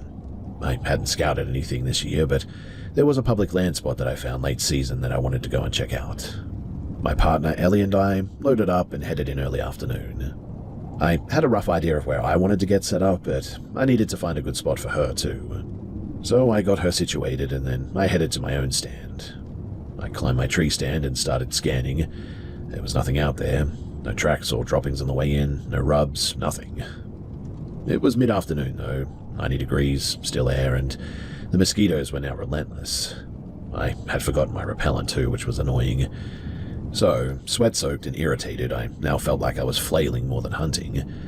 The only sounds were the occasional bird and distant leaves rustling. Then I started hearing it. At first I thought it was dogs somewhere far away, but the sound kept repeating, long, low, drawn-out moans. It didn't match any animal that I knew of. Cows, maybe a bull? Too sharp. A deer? Wrong pitch. The moans seemed to come from at least two separate spots in the thicket as well. My gut told me to pack up before it got dark as well at this point. I quickly climbed down, slinging my stand over my back. I normally wouldn't leave this early, but for some reason I just felt a bit exposed that day. By the time that I reached the trail to Ellie, the sun was starting to dip and she was just crouched low looking behind her at a thick patch of bushes. I startled her when I appeared, and gave some lame explanation about no deer signs and no bugs. We packed her stand and started back toward the truck, which was parked on a dirt road about 200 yards away. My stand clanked with each step. I didn't care. I was frustrated, hot, and uneasy, and that's when I heard it again. A sharp sort of whooping noise, and then a second one slightly different. I froze. This was not the wind or birds or anything that I'd ever heard before. Ellie heard it too this time, to which we couldn't place it. At first, I thought maybe somebody was calling deer dogs or something, but the pattern and the tone were just way off. It wasn't a normal hunting sound at all, in fact. Well, we kept walking, quiet as possible now. My stand's clanking masked some of it, but the whoops kept coming. They weren't random, too. They felt sort of measured, I guess. Enough that my hair was standing on my neck, and the dirt road was dry, no other tire tracks, no footprints, no sign that anyone else was even in the area, nothing but us. But when we reached the truck, we stayed in the cab for a while, trying to make sense of it. I spent the next day trying to figure out what it could have been as well. Birds, owls, feral animals, nothing fit. Then I watched a few videos online labeled Unknown Forest Whoops, and it almost sounded identical to what we heard. Even Ellie's reaction was the same as mine, pure disbelief and a little bit of fear as well. I sort of went down a bit of a rabbit hole, and eventually I found Bigfoot noises. And I swear to you that that is exactly the sound that we heard. Now, can I say that that is exactly what it was, and did I ever really figure it out? Well, no. And I have hunted that area dozens of times since then, and I've never heard anything like it again. I also never saw tracks or signs of Bigfoot or anything else, but I will never forget that evening. Something was out there, just beyond the tree line, making sounds that didn't belong to any animal that I know. And in fact, upon hearing those recordings from other people, I am now convinced that we heard the same thing that they did. Whether that's Bigfoot or not, I don't know, but those sounds were identical. So, has anyone else here ever heard something like this while out hunting? Not the usual animal noises, or wind or branches or anything, but something else entirely, something like a Bigfoot whoop. Because if it's not human or animal, well then, I really don't know what it is.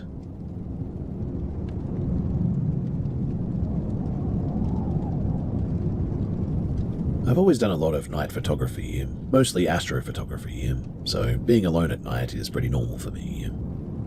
I used to think that I was pretty much fearless as well, but a few incidents over the past few years have made me really rethink that a little bit. So the first one happened back in 2019 on a spring night. I had my camera and tripod, and I decided to hike out to a spot that I knew, a wide, familiar trail about maybe a mile from the road. I often don't take a flashlight because I don't want to spook wildlife. They're easier to photograph if you stay in the dark after all. I also just like moving in darkness. It's quiet and I can focus better. I set up my usual vantage points near the water's edge and I started a long exposure. Everything was pretty normal as well until I heard some rustling off on the far side of the lake. I know the area well, but the sound was heavier and closer to the size of maybe a large dog. Then it started letting out these yells, deep, low, and almost guttural. not like any animal that I knew in the area. It wasn't a distress call, too. It was sort of just a warning, I guess. It sounded angry and frustrated, though, like something big had been cornered or maybe even hurt. I froze at first, thinking that maybe it was a bull in pain, but then it repeated, and something about the tone made me stop thinking logically. I grabbed my tripod and camera bag, and I sprinted the mile back to my car, listening to the noises echoing across the water. Thankfully, it didn't chase me, and I never saw anything, but it was certainly loud enough to make my stomach tighten for hours afterward. I still have no idea what it was. I mean, logically, it was probably just a large animal, but my gut says otherwise. Anyway, the second one happened a few months earlier, near the same area. My girlfriend at the time, Jess, and we went on a short hike along a straight stretch of track that cuts through dense forest. No moon that night, just completely black. We were about halfway in, too, when we noticed like a small glow high in one of the big trees there. At first, I thought it might have been a distant house or maybe a reflective sign or something. But that didn't make any sense. I mean, there was no light out there. But as we got closer, it was coming from inside of a knot of one of the trees, high up, bright and focused. There was no other light source nearby. We stared for a few minutes, both quiet. Jess said that she'd never seen anything like it before. I've walked that trail dozens of times, sometimes at night alone even, and never seen anything glow like that in the trees. But we didn't stick around. It just felt very weird and off. On the walk back, I kept looking over my shoulder as well. No one was there, and we didn't see any lights moving through the forest or anything, but I just felt watched the entire way back. Now, the last one wasn't far from my house, in fact, in a clearing surrounded by thick forest. I was again out with my camera, photographing Orion, and I heard it before I saw it. 2 heavy thumps on the ground, like somebody stomping really hard. Then I heard it again, louder, closer, like something was running toward me almost. I instantly turned and I ran across the field to the house with my tripod swinging against my back, convinced that something was chasing me. My heart was pounding so hard that I thought it was about to burst, and I made it inside, slammed the door, and didn't breathe properly for a while. I then spent most of that night just looking out the windows, trying to see if anything was out there. What makes these experiences stick with me, though, is that I'm normally a pretty rational person about the outdoors. I mean, I know the local wildlife pretty well. I know the sounds that most of them make. I know how the wind carries noises at night, and I know how nightlife can sound like that. But these 3 events weren't things that I can really easily explain. They certainly weren't deer, and they're nothing that I've ever heard or seen before.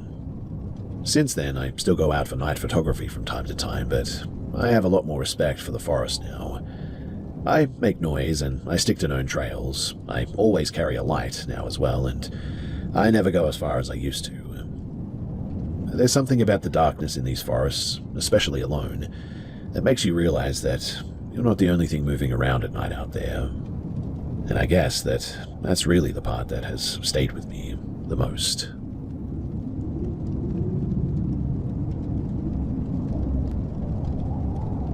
I work at a big retail store as a self-checkout host. Most of my days are spent walking laps and listening to customers saying things like, "I don't work here," or "Why aren't you on the register?" I understood their frustrations. Usually, there would be 2 or 3 of us at the self-checkout, and maybe 2 manned registers open. We got a new guy in. His name was Terry. Terry always wore a mask as it was 2021 and COVID was still COVIDing. I was training him, telling him to stock candy in bags and all that. He would ask questions anyone would ask, if I'm in school, if I have a girlfriend. I lived in a small city or big town that had a good college. Students from all over the country would come and usually wound up with prisons or retail. I usually asked the same questions too. I told him no on both accounts, and he then asked if I ever went hunting. We had a lot of woods and a big forest around town. No, I don't really like guns. He said that he'd have to take me one day though. A few days go by and he's over on my side again. He asks if I have any family in town, and if I did, do they live close? I live 3 doors down from my mum. He starts talking about hunting again, how he was out with his buddies and started using pack tactics, where they would box in the prey and finish off. Weird for deer, seeing as they flee at the first sound of any noise. He's off for a few days though, because new hires have problems getting hours for the first 3 weeks. I talked to one of my co-workers, and they tell me that he asks a lot about me. The next time I see him, his questions are very telling. How tall would you say you are? How much do you weigh? How well do you know the woods past so-and-so street? I'm a pretty big guy at 6 feet and 300 pounds, and when he brought up hunting again, a creepy thought would send a chill down my spine. Come on, man, you'd like it. Just some good old boys shooting and stuff, late at night, in the middle of the woods. But then, the real fun starts right before dawn. They won't know what hit them. The mask hid most of his face, but I could see it rise when he smiled. I don't know why he thought that would be a great way to convince someone. Other than feeling like they were about to hunt me, it sounded like I would have been bored as heck out there. I must have made a face or something because he turned and walked away pretty quickly. I told a couple of co-workers about it, but that was really the last day. I never saw him again after that because he just left and never came back. And honestly, I'm kind of grateful for that.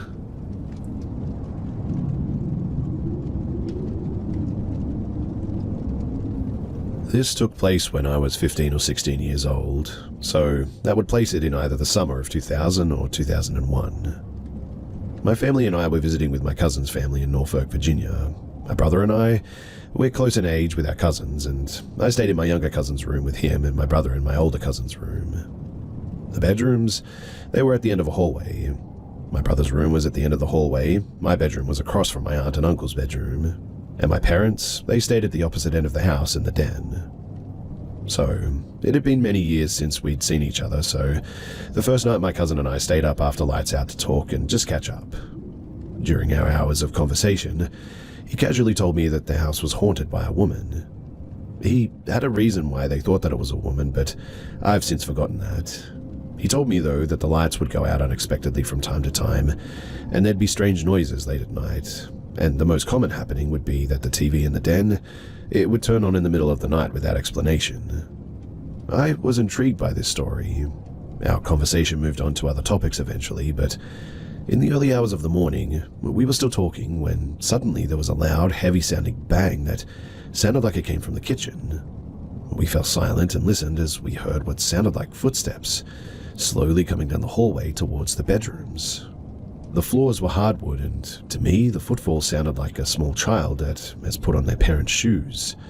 They kind of slid, and then the heel would slap the floor. They sounded like they stopped right outside of our bedroom door, in fact. There was silence for a long moment. Then 3 loud knocks, not on our door, but on my other cousin's brother's room door. We both sprang up from our beds and flung open the door. My brother and cousin had already had their door open and were standing there, but there was nothing there. We could all hear our father's infamous snoring coming from the other end of the house, while my uncle, hearing us all saying "what the heck was that" to each other, came out of his room to curse us out and send us off to bed. Needless to say, though, I really didn't sleep very well on that trip.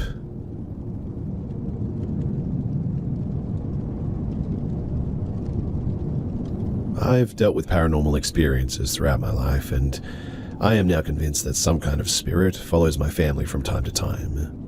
It usually just shows up as little shadows peeking around corners, or strange noises in the middle of the night. But there's one experience that still freaks me out to this day. I was younger when it happened. So, I was home alone with my younger brother. We had this little dog named Stephanie, a tiny ball of energy who was completely obsessed with Cheerios. We didn't give them to her often because they weren't the healthiest treat, but she loved them more than anything. That morning, I went to the pantry to grab some Cheerios for Stephanie. She was right there beside me, practically bouncing with excitement. I grabbed the box, turned around, and just like that, she was gone. I was so confused, thinking, what the heck? Where did she go? I immediately started searching the entire house, calling her name over and over. 2 hours went by, and still no sign of her. At this point, I was really worried. In a last-ditch effort, I grabbed her favorite squeaky toy, a little pig that she adored, and squeezed it. When out of nowhere, she appeared upstairs in the hallway, right in front of my brother's room. I could see her standing there from the main floor. Relief washed over me, but I was also confused as heck. I called out to her, "Come down here, I have your Cheerios and your squeaky pig toy." but instead of coming to me, she started walking back and forth, crying like she was stuck or maybe scared or something. I was baffled and getting a little bit scared myself at this point. I kept urging her to come to me, but her crying only grew louder and more desperate. So I started climbing the stairs, but the higher I went, the louder her cries became. I began to worry that she might be hurt or trapped, so I hurried up the stairs, my heart racing. When I reached the top, I suddenly felt something scratch down my back, 5 distinct fingers. I kid you not, it felt like a hand had just sort of clawed me. I screamed in shock and bolted towards Stephanie, who was still crying in front of my brother's room. My brother heard me screaming and burst out of his room, totally freaked out, asking what was happening. I told him that something had scratched me, and then out of nowhere, we both started hearing this loud banging on the walls. We were completely terrified, so without thinking, I grabbed Stephanie, and my brother and I ran downstairs to the solarium, which had a glass door. We shut it behind us, thinking that we'd be safe there, but then the banging started again, this time on the glass door itself. We could see through it, and I can assure you that there was no one there.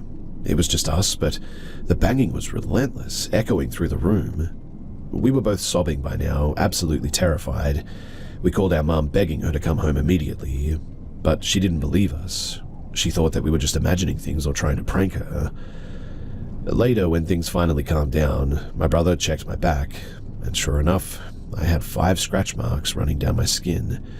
They weren't deep, but they were definitely there.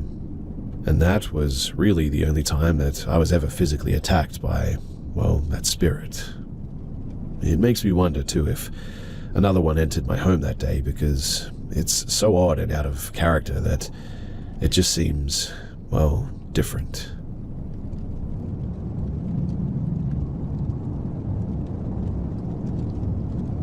I had an experience about 4 days ago that I haven't been able to shake.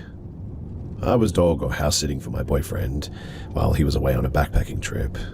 My boyfriend's home is in a semi-remote area at the bottom of a hill, at the back of a few arches of property. He's right next to the highway, which has opposite it a small rural neighborhood.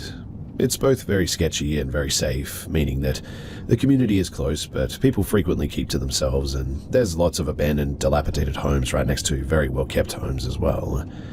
It's a pretty typical countryside neighborhood, I guess, but I really didn't feel unsafe to agree to watch my boyfriend's property and his dog, Hennessy. Hennessy is a 115-pound jet black American Bulldog English Labrador mix. He's basically all muscle, and ever since my boyfriend and I began dating, he's become very protective of me and my own dog, Lottie. Lottie is a 57-pound poodle mix. I'm a dog groomer, so she's usually done up in pretty silly haircuts with bows and everything. All of this is to say that one of my dogs is very intimidating, and the other certainly is not. Now, because of his strength, however, I cannot walk Hennessy and Lottie at the same time on my own, and so I usually walk Lottie alone and then go back to get Hennessy and walk him alone. We do about 30 minutes of walking each, and I like to take Hennessy after Lottie at night because I feel safer with him as it gets later. This is important too because this was the case about 4 nights ago. I was about 3/4 of the way through my walk with Lottie when I got this really weird feeling that I was being watched. The hairs on the back of my neck stood up, and I looked around to see that about 30 feet or so back, there was a tall man in a hoodie standing next to an older, rundown home. I instantly thought that the hoodie was a bit weird. I live in Northern California, and it's early August. It doesn't get colder than like 87 degrees in the evening, especially when the sun was still setting like it was at that time. I forced myself to brush it off, though, as I tend to be fairly paranoid due to my years of reading scary stories. But as I kept walking, the sun kept setting and the streets began to slowly get darker. I would glance back from time to time and notice that the man was keeping pace with me, not breaking that 30-odd foot distance, but still. If I turned a corner, so did he. If I sped up, so did he. Finally, we reached the highway, and I crossed right before a car came speeding past, hoping that if the guy was following me, this would put some distance between him and myself, which thankfully it did. But that didn't stop him from continuing to follow me. I walked as fast as I could to the house, not wanting to turn around, but now being able to hear his footsteps on the gravel. At this point, Lottie had noticed him too and started to bark and growl a bit. I forced her to keep moving and thankfully made it back inside the house, slamming and locking the door, hoping that that was the end of it. But it was not. Moments after I'd shut and locked the door, I felt someone trying to open it. The dogs heard this too and started barking because they always do when someone is at the door. There's no peephole on my door, but I can talk to whoever is on the other side because it's a pretty thin door. So I yelled out and asked who was there. Through the barking, I could hear a man's voice. "I love your dog. Can I meet her?" For some reason, the way that he said it was just so creepy. It was like there was nothing behind it, kind of like he had rehearsed the line or decided to say it beforehand. I yelled back no and asked him to please go away. He paused for another second and then again said, "I love your dog. Can I meet her?" He starts trying the door handle again, this time pushing up against the door. By this point, Hennessy can tell that something is wrong, and so can Lottie. The hair on the back of Hennessy's neck is standing up, and he is gnashing his teeth while growling. At that moment, I don't know what possessed me, but I threw Lottie into the bathroom behind me and grabbed Hennessy by the collar, keeping him close to the door with me. He's still barking and going crazy, mind you. I hear the man repeat that he wants to meet my dog, and I yelled out leave, and he paused and then slammed into my door. I would say too that the door moved at that moment. I unlocked the door and opened it just wide enough that Hennessy could get about halfway out. He's going bonkers at this point. My hand is starting to hurt from holding him back, and I can hear his teeth clacking as he ferociously chomps toward the man. And well, this dude was not expecting Hennessy. He stumbled back, almost falling over, and cursed as he scrambled to stay off the ground. He didn't even look at me and instead booked it up the hill as fast as he could and out of sight. Eventually, I managed to pull Hennessy back in, and I called the cops to tell them what had happened. I never did get a good look at the guy, and they basically told me that there wasn't anything that I could really do, but they did take my statement and told me that they'd contact me if anything ever came of it. Honestly, though, I am so thankful for Hennessy. After all of that, I snuggled up with him and Lottie that night and cried because it had all hit me how terrifying that really was. I literally went out the next day and bought him the biggest bone that I could find from a pet store, nearly an hour away, because he definitely had earned it. I also got Lottie something too. I don't know why this creep didn't get the hint when I had two dogs barking inside, but my assumption is that he didn't really realize that he was hearing two barks, or assume that if I had two dogs that they were both like my puffy poodle. That is to say, that he just wasn't afraid. I'm very thankful, though, that the guy didn't have a firearm, and looking back now, I probably should have called the cops and kept my door closed, to be honest. But I hope that maybe because he saw Hennessy, he'll know not to come back and mess with us, because if he does, this time, I'll let my big sweet boy rip him to pieces.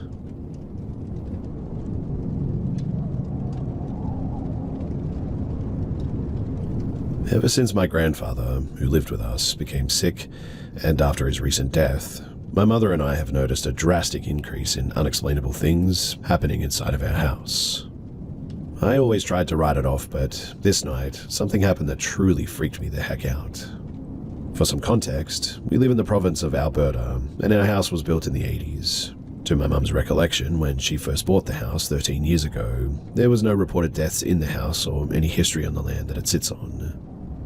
To bring everything back to the beginning of these events occurring, in December of 2023, my grandfather injured himself going down the stairs and was hospitalized.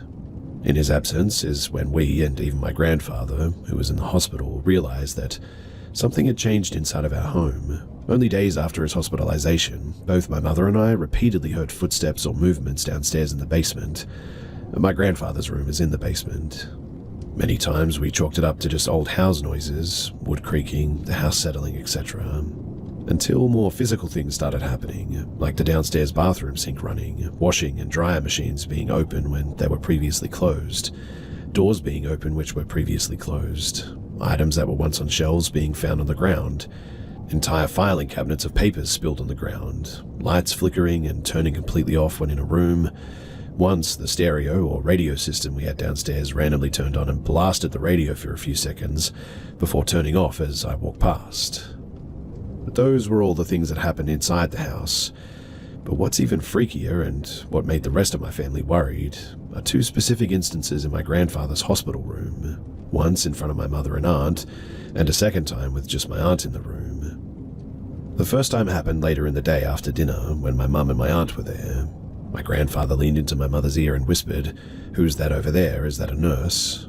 and pointed to the corner of the room. My mum was confused and told my aunt, and she too became confused because, obviously, no one else was in the room. They thought that it was just him seeing things because the nurse said that he wasn't all up there after his fall. The second time, though, was much more intense and left my aunt hysterically calling my mum over the phone late at night. She told my mum that my grandfather was starting to fall asleep when he just sort of jolted up with a horrified look on his face and quietly told my aunt that the devil himself was standing behind her. She freaked out and stood from her chair and turned and saw nothing. She calmed back down and sat back in her chair and tried to ease my grandfather. She said that he never calmed down and then loudly yelled, "He's trying to grab you." And my aunt said that she felt something touch her shoulder along with a breath on the back of her neck. She quickly called my mum soon after in a panic, and my mum advised her to go home for the night. And after that, there were no more incidences in the hospital. After that, there seemed to be less activity at our house until, well, he passed a few weeks ago. Since then, my mother and I continue to hear the odd sound, objects being misplaced, lights going on and off, in the basement, until about an hour ago, and my mum came into my room at about 10 p.m. and randomly asked if I just wanted ice cream. I said sure to that, and I went to the door to put my shoes on. My mum said that I didn't have to go if I didn't want to, so I chose to stay home in the end. As she left, she told me to lock the door behind her as I went to the bathroom as she left. I got out of the bathroom and promptly locked the door. I also want to note that our screen door wasn't locked but was definitely latched at the time. After I closed the door, I went back to my room and sat, and I just continued a game that I was playing with my headphones on. After about 10 to 15 minutes of my mum being gone, I very clearly heard my mum's voice yelling my name to come and grab the ice cream. I get up and speed walk to the door yelling, "I'm sorry, I didn't hear you get home." And as I turn the corner to the front door, the door is slightly ajar, screen door wide open, and my mum and her car are nowhere to be seen. I was quite spooked by that because the sound of my mum's voice was so loud that I heard it over the floor fan in my headphones. I relocated the door and locked myself in my room until my mum got home with the ice cream. I told her what happened, and she was also spooked, and we together searched the house in case somebody had actually got in, but there was nothing. I also forgot to mention that the majority of the time our two dogs in the house never barked at anything, except for a few times in the basement, maybe 2 or 3 times. I really don't know how to end this because I'm just not a good storyteller, but the only upside is that we are moving soon, and hopefully this stuff won't keep happening in the new place that we're moving into.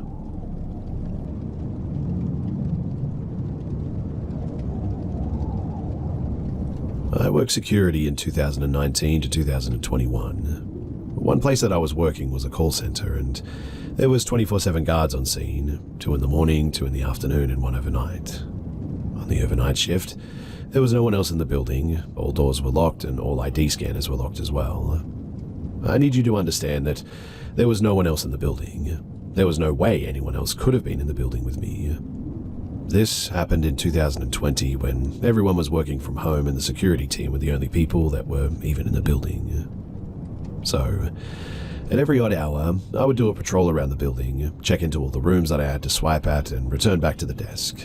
Other than that, I'd sit there and watch the cameras and play my Switch. Now, one night, while I was there for the overnight shift and the other 2 guards had left, I had to go on patrol.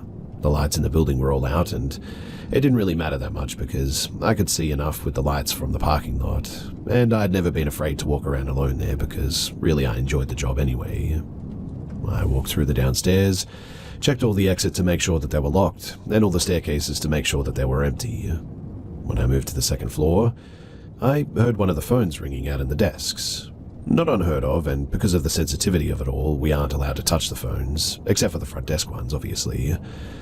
I usually played music to walk around, but this time I'd left my phone to charge at the desk. There was no device on me that could have made a sound. The phone had since stopped ringing, and I was still alone. As I moved to the final part of the building for my patrol, that was when I hear a small thud by the stairway at the back. That didn't bother me too much, but when I heard a female voice call out, "Help me," that was when I froze. I stayed silent, and I didn't move for nearly 15 minutes. It took me a while, but I eventually called out and asked if someone was there, but I didn't dare go over there to try and see. I would have heard something or saw someone moving over there if there had been anyone. I didn't finish my patrol that hour and immediately returned to the desk downstairs where the lights were on in the lobby. My boss even asked me when I told him about it, and he just nodded like, "Yeah, that happens sometimes." I didn't hear anything else the entire time that I worked there after that. I even checked the cameras that were in that area, and I can assure you that there was no one there. I always used to figure that ghosts were real, or I wanted to believe that they were, but that night completely proved to me that ghosts really are real, and when one asks for help, you probably shouldn't really risk yourself.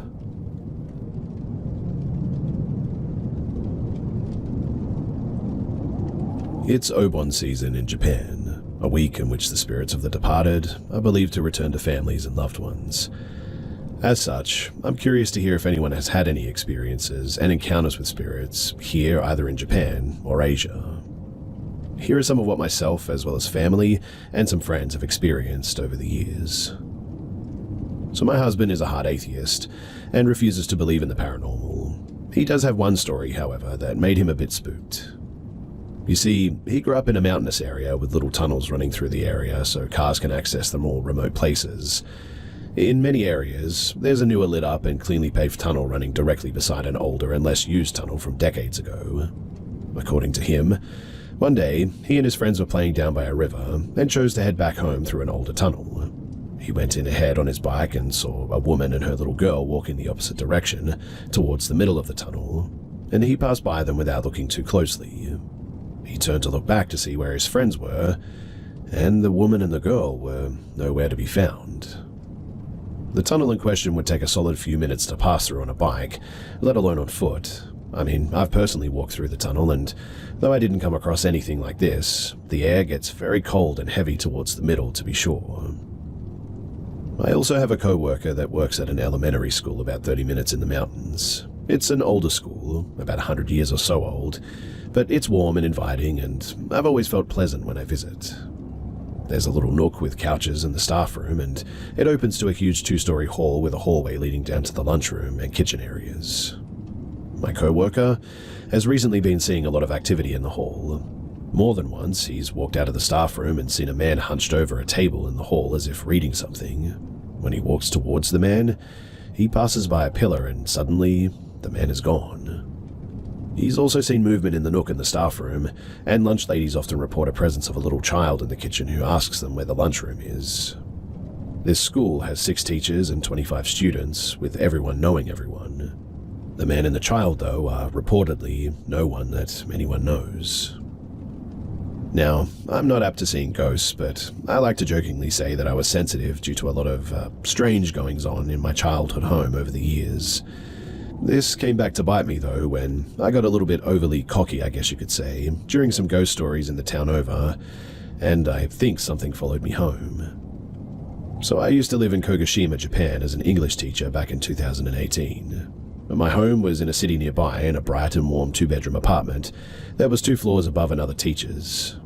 My best friend lived nearby in a 2-towered apartment complex and below another teacher, Todd, so I would visit the area to stay over and hang out every once in a while. Once my best friend returned to the US, a new teacher, Ashley, moved in. But since my friend's apartment was being renovated, Ashley stayed in the apartment next door for a few months. That October, I took my little black car down and went to a barbecue dinner where Ashley, Todd, and some other friends were telling ghost stories. Ashley was visibly upset when it came time for her story, which was apparently true and happening currently, she said. She would hear walking around from Todd's apartment at late hours, and Todd had told her every time that he was out visiting his girlfriend at the time, so it clearly wasn't him. She also mentioned having horrible dreams about being stuck in her bed while her room filled with water as a ghost with long black hair stood outside of her window, as if demonstrating, "This is what I can do to you." Todd was backing up these claims, confirming the calls from Ashley and that he indeed was never around when they came. His brother, who is like a kind of medicine man or shaman in their community, apparently reached out to him out of the blue, saying that he had a dream that compelled him to draw a picture of what he saw. Todd pulls out the text of the picture his brother drew, and Ashley and myself also began freaking out at its sight. It was a picture of a white ghost with long black hair, crouched as if crawling on the outset balcony of an apartment. Ashley swears that it's exactly what has been appearing in her dreams, and all of us confirm unequivocally that the backdrop of this drawing is the exact building where Todd and Ashley live, the one where I'd visited my best friend dozens of times. Everyone is freaked out, but also sort of excited for some reason, like, oh boy, a real ghost situation, how fun for us. How naive we were, we came to realize. We decided to go back to Todd's place once we finished eating, and I felt a heaviness when I walked in. I told him immediately and seemed intrigued, but brushed it off as it's his apartment and he's got to be able to fall asleep there that night. I noticed that the same area that I felt heaviness was completely fine as I left to go home, but the entire solo drive back to my apartment was incredibly fear-filled and really tense, and I was afraid to look behind me as if I were going to see something in the back seat. I brushed it off as just my imagination, as I too had to be able to fall asleep that night, and proceeded to try and do so when I got home. Now, at 2:30 in the morning, I woke up drenched in a sweat with my arms and fists clenched so tightly around my head that I had lost feeling in them. There was a deep and dark heaviness all around me, and I just felt this overwhelming fear not to open my eyes. I'd never been one to have nightmares or sleep paralysis or anything, and I was completely awake as I remember being unable to fall back asleep and thinking like, oh no, I have work tomorrow, why the heck am I not sleeping at a time like this? The next morning though, I texted Ashley what happened, and she freaked out saying that she didn't tell anyone this, but the exact same thing happened to her when she had the nightmares. She also asked me if I heard any wooden-like tapping coming from inside of my house, and I said yes. I noticed something coming from the corner when I got home, and I just chalked it up to the support beam settling. She gets even more worked up over this, saying that she didn't say anything about the corners, but that's where she heard the tapping as well. She and I messaged Todd immediately, asking if there was something his brother could do in this case, since apparently he had a dream about this happening too. Basically, he sent us over some symbols on paper and told us to burn them in the apartment to purify the space, and to leave one unburned to repel whatever it was. It took a few days during which I begged the teacher below me to let me stay with her, as my preciously warm and welcoming home felt suffocatingly heavy and dark in ways that I still struggle to explain.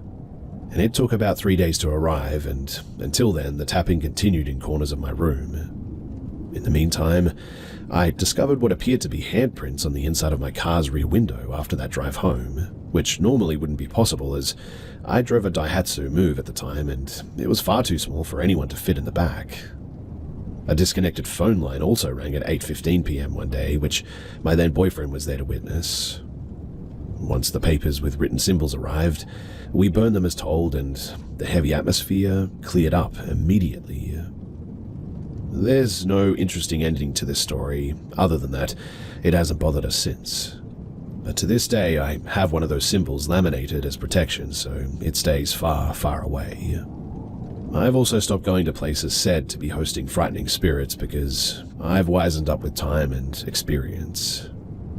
Again though, like I said at the beginning, I'm interested to hear of any other experiences had either here in Japan or around Asia as well.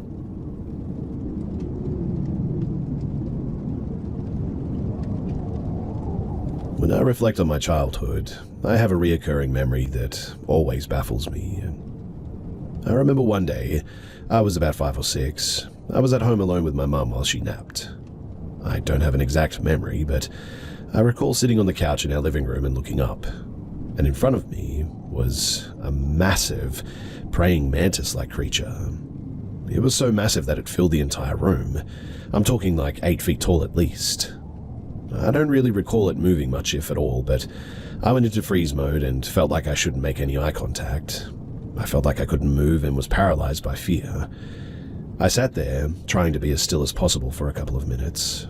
I knew distinctly that this was not a dream too. My childhood brain could only process it as being an extremely large bug, but I felt incredibly confused by just how large it was. I remember kind of just thinking that it wasn't something particularly strange and must have been something that I just hadn't learned the existence of yet. However, I knew that I was scared. Eventually, I mustered up the courage to run upstairs and ask my mum for help. I woke my mum up and told her that there was a massive praying mantis downstairs. She, of course, just thought that it must have been a normal-sized bug. She comes downstairs and, obviously, it was gone. I remember being too stunned by its disappearance and almost embarrassed to tell her what I had actually seen and how strange it was. I remember feeling very confused and trying to understand how my imagination could have possibly generated something that felt so real. Later in life, I had a friend, her name was Eve, that did mushrooms with a bunch of friends. She had a difficult experience with how some of her friends responded to the substance. Eve was essentially supposed to be their guide, but Eve couldn't figure out how to assist the others, and it was as if the others had forgotten how to breathe at one point. Eve said that she was suddenly greeted, though, by a praying mantis, who were somehow giving her advice on how to help the situation. The advice resulted in Eve being able to resolve the problem, too. So, if anyone has any feedback or theories on this, then I would love to hear them. I've always been very confused by it all, and to be honest, I still don't know what to think of it.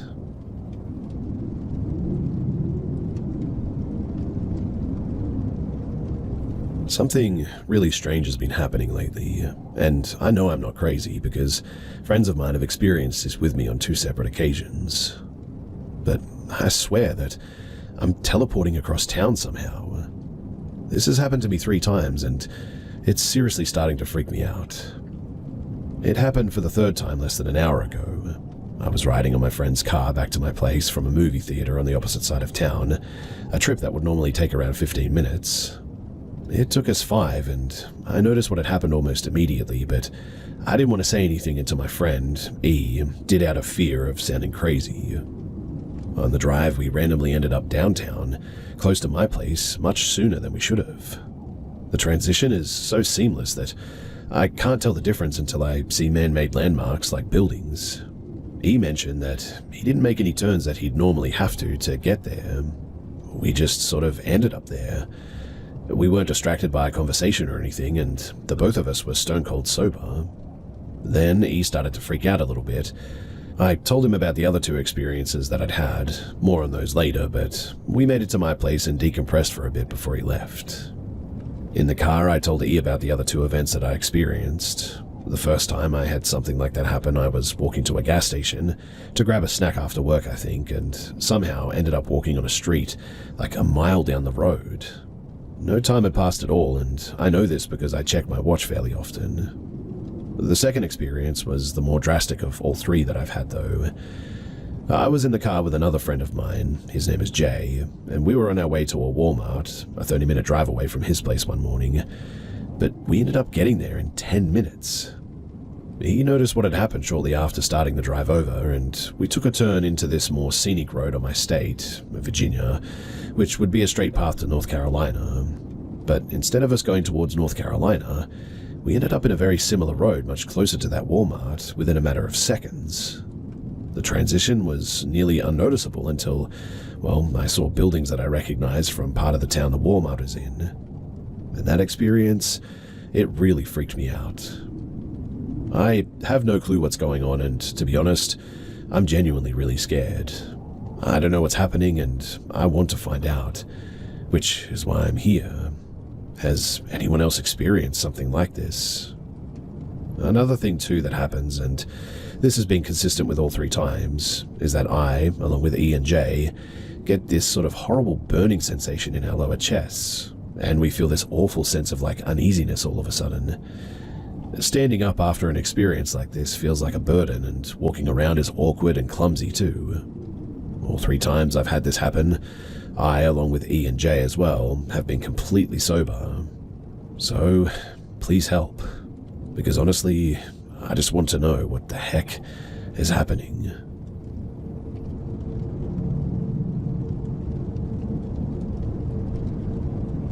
So I was maybe 9 or 10 years old in Mississippi visiting my grandma with my sister. It was the middle of the night and I'd been watching TV. Wanting a drink, I got out of my grand's living room to go to the kitchen. Now, my gran had a deck and a huge window that would show outside. My grandma, she lived right by the woods. Rarely saw anyone at night that weren't hunters looking for deer. I look out the big window, feeling sort of scared all of a sudden. And that's when I noticed outside there was a man in a black suit. But the weirdest thing was that he had no face. At least, that's what it looked like. Seeing a man with no face is horrifying, especially right next to the woods, and you know that no one else is awake at the time. I went to the kitchen to get my drink, then looked out the bay window in my grandma's dining room, which was attached to the kitchen. The faceless man was closer to the window now, and he just sort of stood there, unmoving, but seemingly staring right at me. My chest was pounding with fear. After all, the man was closer than before. Going back to the living room, knowing that I'd be safe due to the locked doors, but also still kind of freaking out, in the end I just sort of sat there and watched some TV. I finished drinking my drink and stand up, looking at the window in the living room, and the man was closer once again. Still staring me down, his hands by his sides. Feeling even more panicked, I go to throw away the can of soda that I had to drink in the kitchen. I look down to the bay window once more, and he hadn't moved closer this time. I walk back to the living room and turn the TV off, feeling eyes staring me down. My grandma was asleep, her husband was asleep with his sleep apnea machine going on in the background in their room. I left the living room to go to my room shared with my sister, and I never looked back. I walk into my room to find my sister passed out, soft snores leaving her lips, and eventually I lay down on the ground and I fell asleep.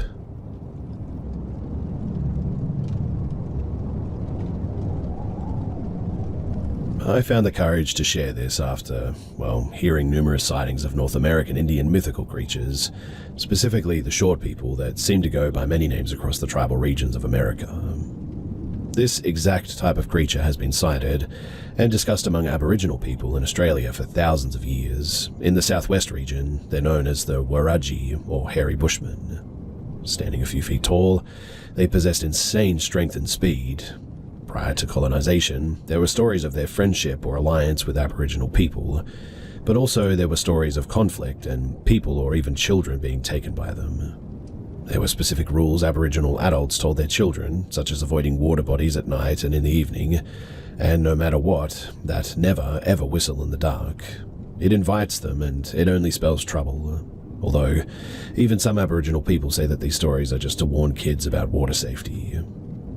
Well, in 1998, I knew none of this because, well, I'm not Aboriginal, and at the age of 10, when this all happened, I had never even met an Aboriginal person or been taught anything about Aboriginal culture in school. It was the 90s, and Australia had an uncomfortable relationship with the truth and colonization. Every school holidays, I used to leave the city and visit my aunt in the picturesque southwest countryside. I needed no encouragement in going because I love the outdoors, and had free rein to run amok on the dirt bike and go fishing alongside the magnificent Blackwood River whenever I felt like it, and so I went a lot. It was the 90s in Australia, and incredibly safe for a 10-year-old kid to roam the landscape for miles and hours on end, all alone with nothing but a trusty pocket knife. I was able to walk through my aunt's massive property to the edge of the forest, and then into the depths where the river flowed through, fishing for trout and redfin. On the last evening before I was due to go back home to the city, I was down there fishing alone as the sun was setting. I knew that I'd get into trouble being out that late, but having already snared a few trout, I figured that I'd be quickly forgiven. Plus, I was still getting bites, and I remember having caught the fish and kept them in an old metal bucket. I was on my last few pieces of bait anyway when I recall hearing a tiny sort of pinging noise on the side of the bucket. At first, I thought nothing of it because large gum nuts often fell from the trees.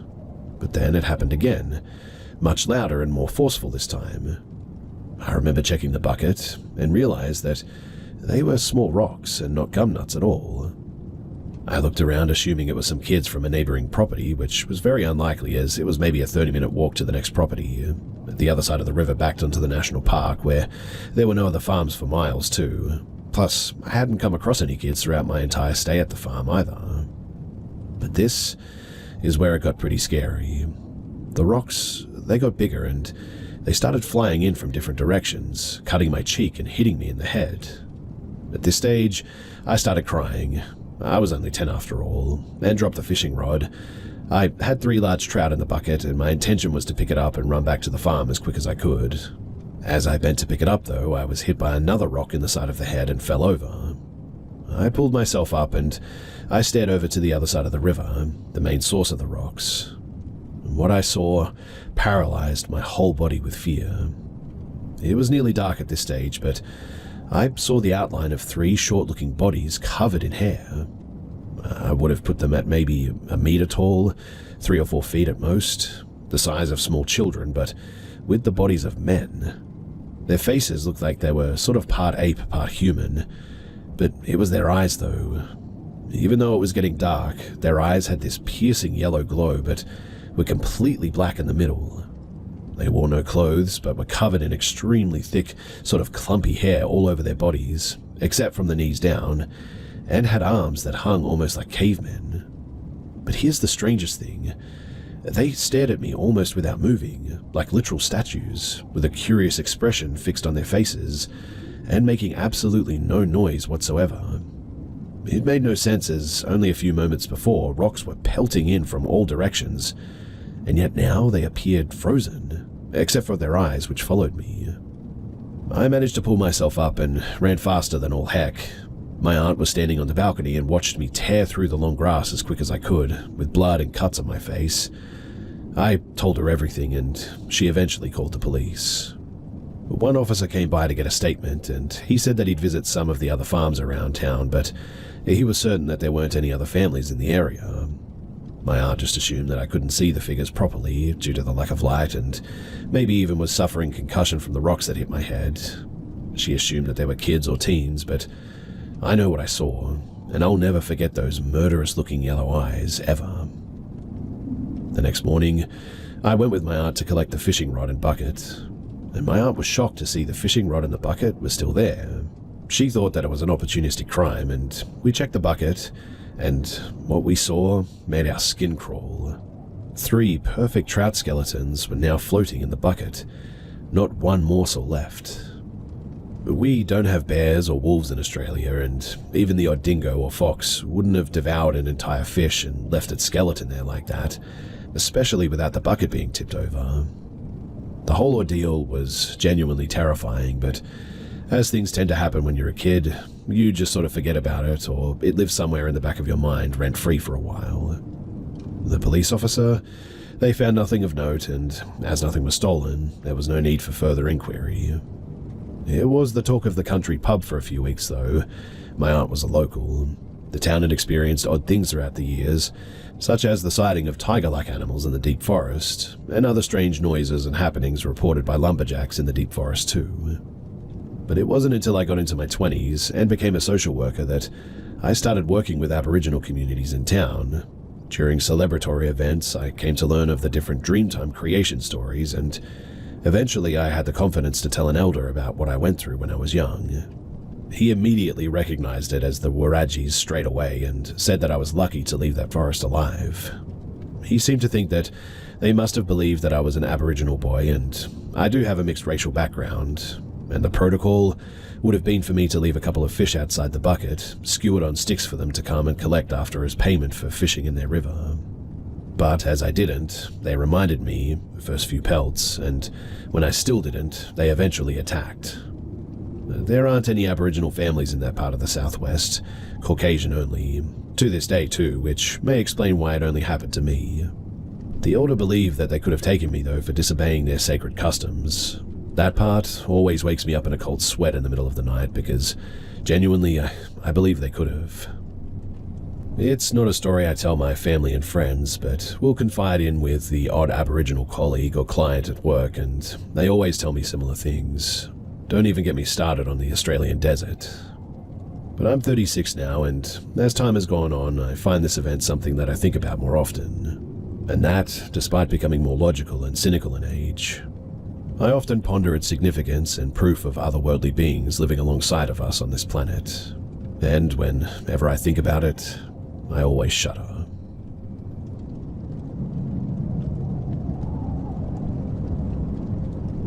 This last year, my dad and I went deer hunting like we do every year.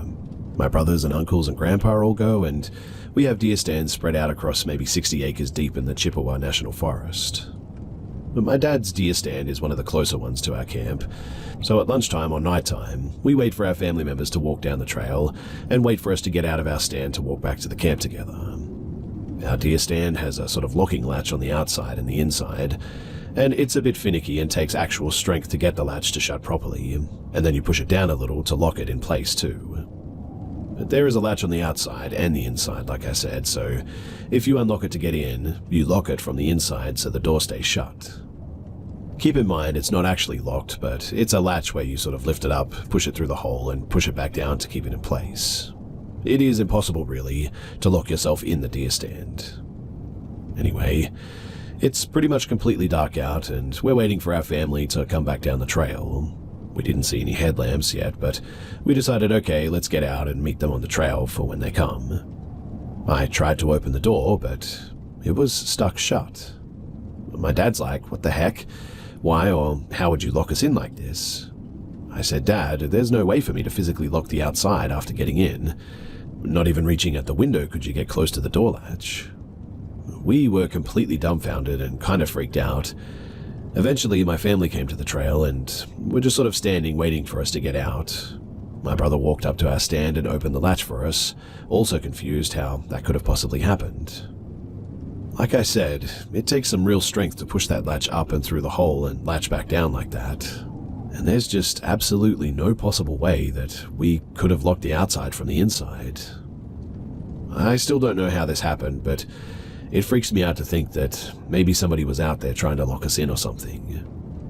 I'm a little bit nervous to go hunting this year. I hate walking into the woods at 5 a.m. and back to camp at dark. I hope I don't experience anything like that again, because it definitely has me really unnerved.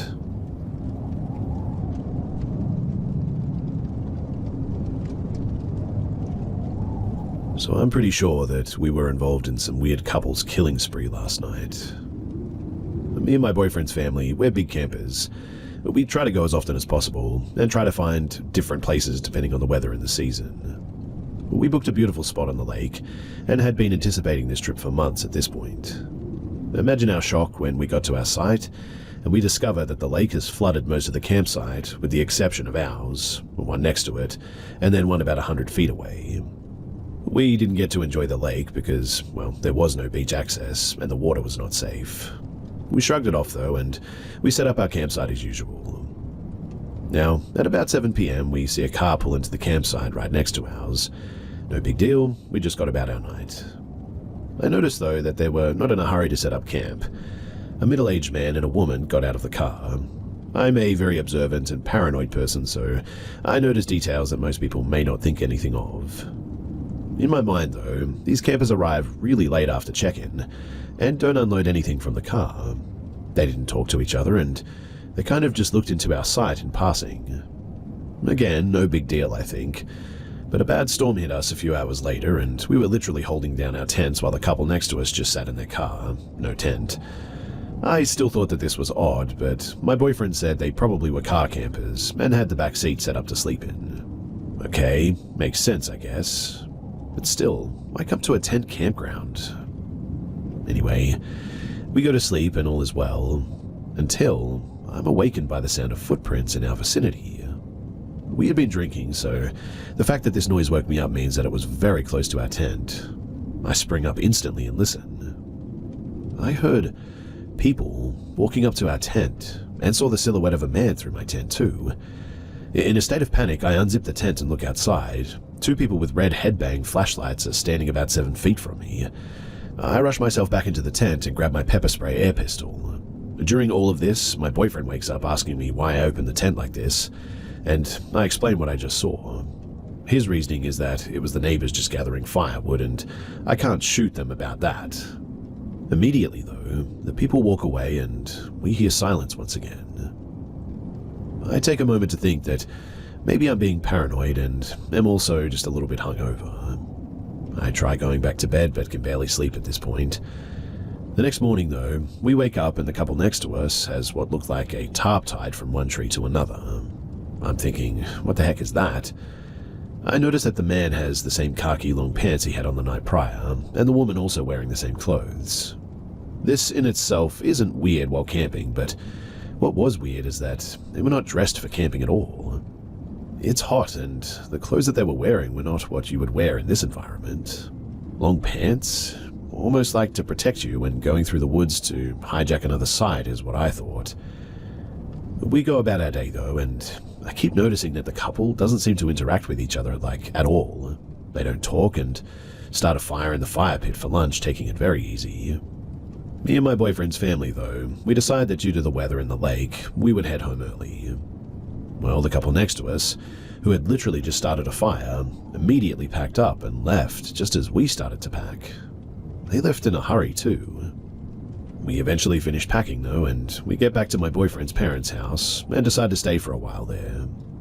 Well, I told my boyfriend's parents about the whole thing and how off and weird it was, and what they had to say honestly chilled me to the core. They said that the man upon arrival seemed to be antagonizing the dogs.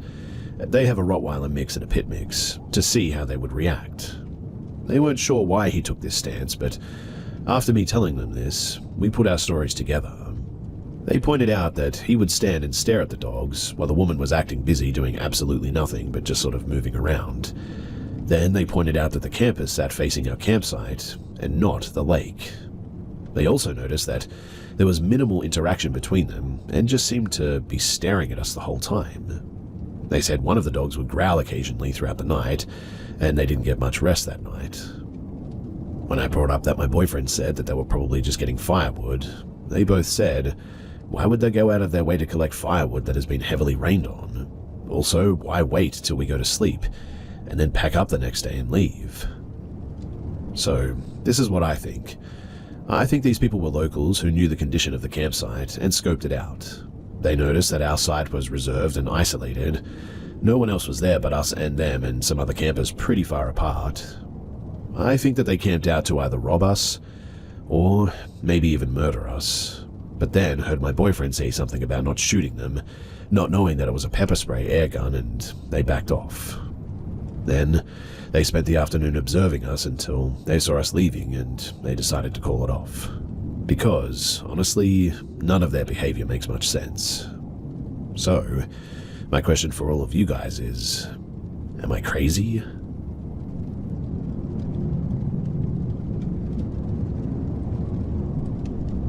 Early on in my relationship, I'm 24 and female, I frequently spent the night at my boyfriend's, 23 and male, his condo. He lived alone on the bottom floor. His neighbor above him was kind and usually a quiet guy. I rarely noticed noises coming from above. For context, almost the entire condo was hardwood flooring, with the only carpet being in the family room. My boyfriend was working a pipe-fitting job and commuting a couple of hours away, so he would usually leave at about 4 in the morning, if not earlier. I would usually stay in bed for a couple of hours after he left, then would hit the road around 7 or 8, depending on my work schedule. The first time that I noticed something, it was just a bit of a dream, albeit a very vivid dream. This took place after my boyfriend left for work and I had fallen back asleep. In the dream, I was walking through his condo and, as I passed by the bathroom, an old man came out and started yelling at me, saying something was wrong with the water.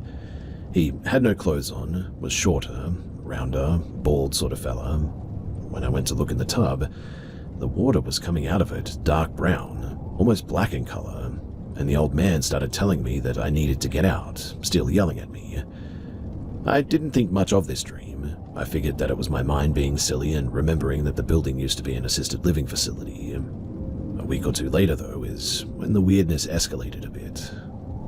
My boyfriend left for work as usual, but this time I had a harder time sort of falling back asleep. I gave up after about half an hour or so, settling on scrolling through social media, until it was time to leave. As I'm laying in his bed, I hear what sounds like wet footsteps coming down the hallway. I can hear each individual step squish as it comes down the about 20-foot long hallway, until it stops outside of the bedroom door. There was no shadow that I could see, and the sound was so clear that I initially assumed my boyfriend had forgotten something at home, or that he had been sent home from work. I waited and waited for him to open the door, but I never heard the footsteps recede, and nobody came in. I stayed frozen in bed, and ultimately chose to ignore it. I waited patiently for the sun to come out, and promptly left without even making the bed.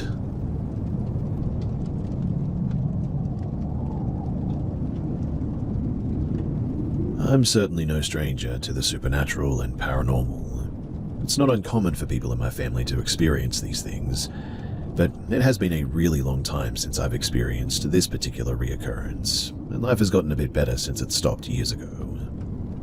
Now, for the longest time since about the age of maybe 6 years old, I've experienced sleep paralysis.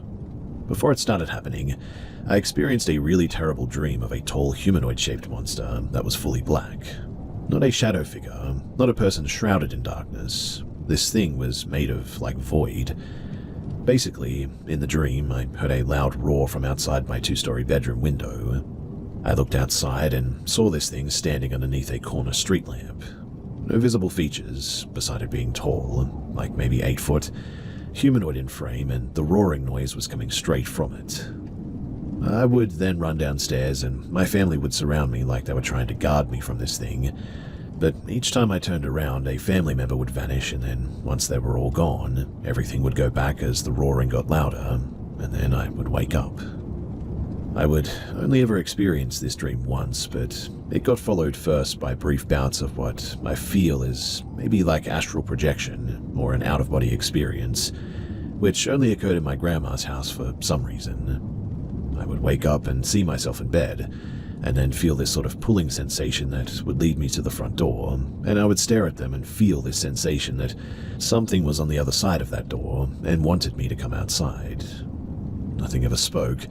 There was no noise, but I felt this draining and foreboding sensation when I stood looking at that door, and I would wake up extra tired the following day.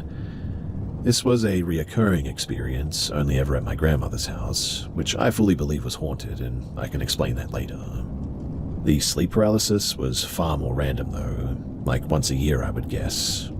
At first I wouldn't see anything. I would just experience the horrible panic of being unable to move, my heart racing, my chest feeling heavy and feeling really hot and uncomfortable. Then eventually I'd see that void creature in the dream that I had when I was 6. It never did anything. It was silent this time, but there was a fuzzy crackling noise coming from it, like static, and again it looked as if my hand would disappear if I were to try and reach out to touch it. Each time I would have sleep paralysis, it would be closer to me as well, like it was just inching closer each time that I had an episode.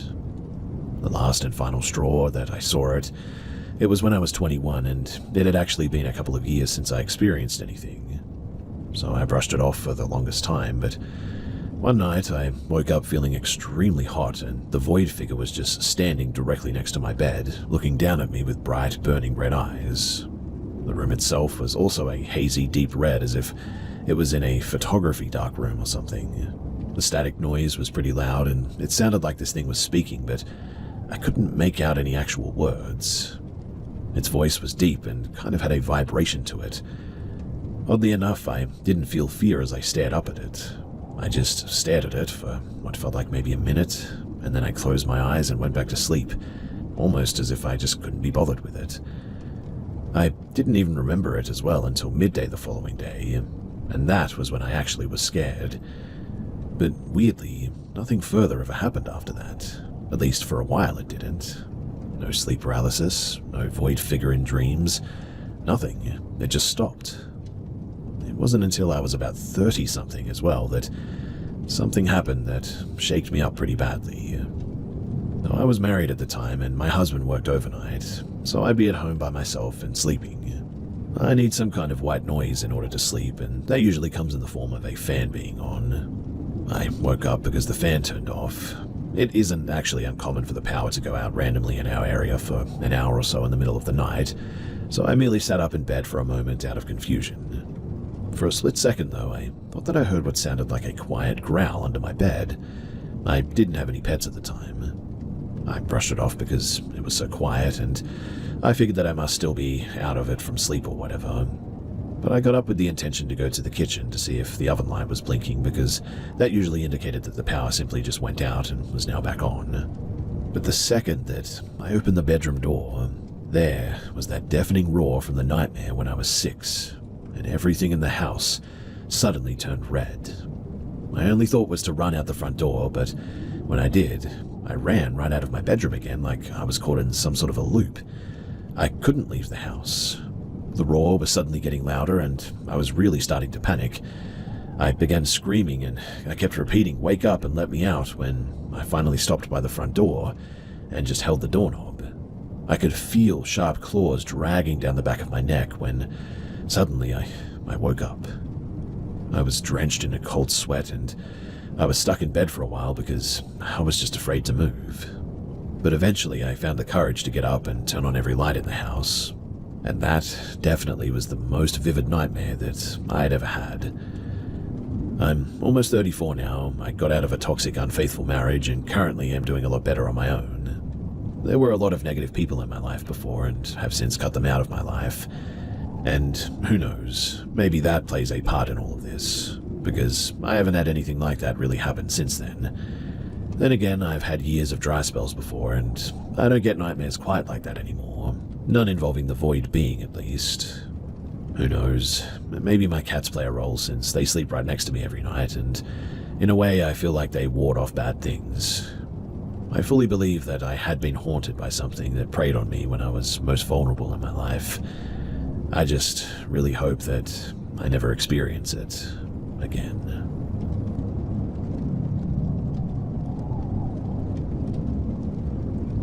In Northern California, my family lived in an old house from the 60s. It was worn and squeaky, but livable. A charming house, really. We lived in this house for a few years, and my experience in this house was when I was also young, maybe about 13 or 14. And many of these instances had convinced me thoroughly that this place was haunted. So when we first moved in, there were many drafts, cold spots, and some strange sounds through the house, but nothing came close to the pictures that I'd gotten of the entity in the home. Leading up to the photos being taken, my family had started seeing orbs, shadow figures, etc. that were generally non-applicable to a haunting in their eyes, but I was freaked out more and more as time went on. Now one day I was sitting on my parents' bed reading an old magazine when I heard a very clear "hi" right next to my ear. I left the room so fast it was unreal. Another day I'd lost my phone for a week, tore apart my room from top to bottom, couldn't find it anywhere. A week passed and I found it sitting neatly on a box in my closet. Okay, I must have looked past it, right? Whatever. Around this time I was known for making little recordings of my child self singing and making atrocious noises because I was a weird kid. The thing is that I always named those recordings, always. The day that I found the phone, I went in there to listen to my sound clips, and there were 3 new unnamed recordings. Weird. I mean, I would have named those for sure. So I played them and was instantly freaked out. One was less than a second long. The problem with the logic behind myself making this one was that I debunked myself from pocket recording because to hit start and stop, the phone was too slow that it takes about 3 whole seconds from start to end the recording. The first one was short and wasn't dissimilar to the sound of a horse galloping. The second sounded like a pocket recording, so I shrugged that one off. Okay, strange. The third recording was fairly long and hosted a loud crunching or marching noise with children in the background like a party. I hadn't been to any parties, nor was I in school for the spring break, but you can clearly hear an adult male voice say the word name Fallon, but the rest is muffled. Okay, cool, whatever, I forget about it. But a week or 2 later, my phone disappeared once again. I searched and searched my closet for days to no avail, only to find it a week later in the exact spot that it was last time. This time, I instantly directed it to the sound clips and, to my surprise, found 3 more recordings. 2 short ones and 1 long one. The first 2 were just static noise, but the third one brings chills to my arms every time that I listen or think about it. It was a very little girl singing into the phone like I would have, but I definitely did not sing that.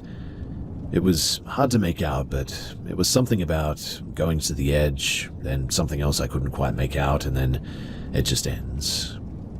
Don't get me wrong, I know it's heaps unlikely that there's a ghost who can record themselves singing into a phone, but I have no idea where these came from. I'm the youngest in my family, and nobody could tell me where those came from either. Nobody would play a prank like that, and my young cousin, pictured in the picture that you're about to see, didn't have any knowledge of how to navigate a phone yet. Sometime later, I was woken up really late at night one time for some reason. I've had terrible insomnia problems my whole life, but I could hear my dad in the kitchen. He must be coming home from work, I thought, checking the alarm clock. But it was 3 in the morning, and there was no way that he was home that late. Then I remembered, no, he didn't work today. Heavy bootsteps started walking from the kitchen towards the hallway. It walked from the laminated floor into the kitchen to the carpet, just down the hall, and eventually stopped in front of my sister's room. And I was awake for a few hours afterwards, not hearing anything else for the rest of the night, scared out of my mind, for sure. So, now to the pictures.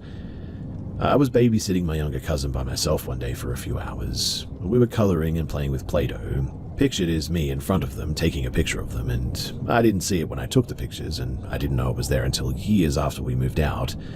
But the timestamp stated that they were taken within the same minute. And behind my cousin sat with the china cabinet with a mirror in the back.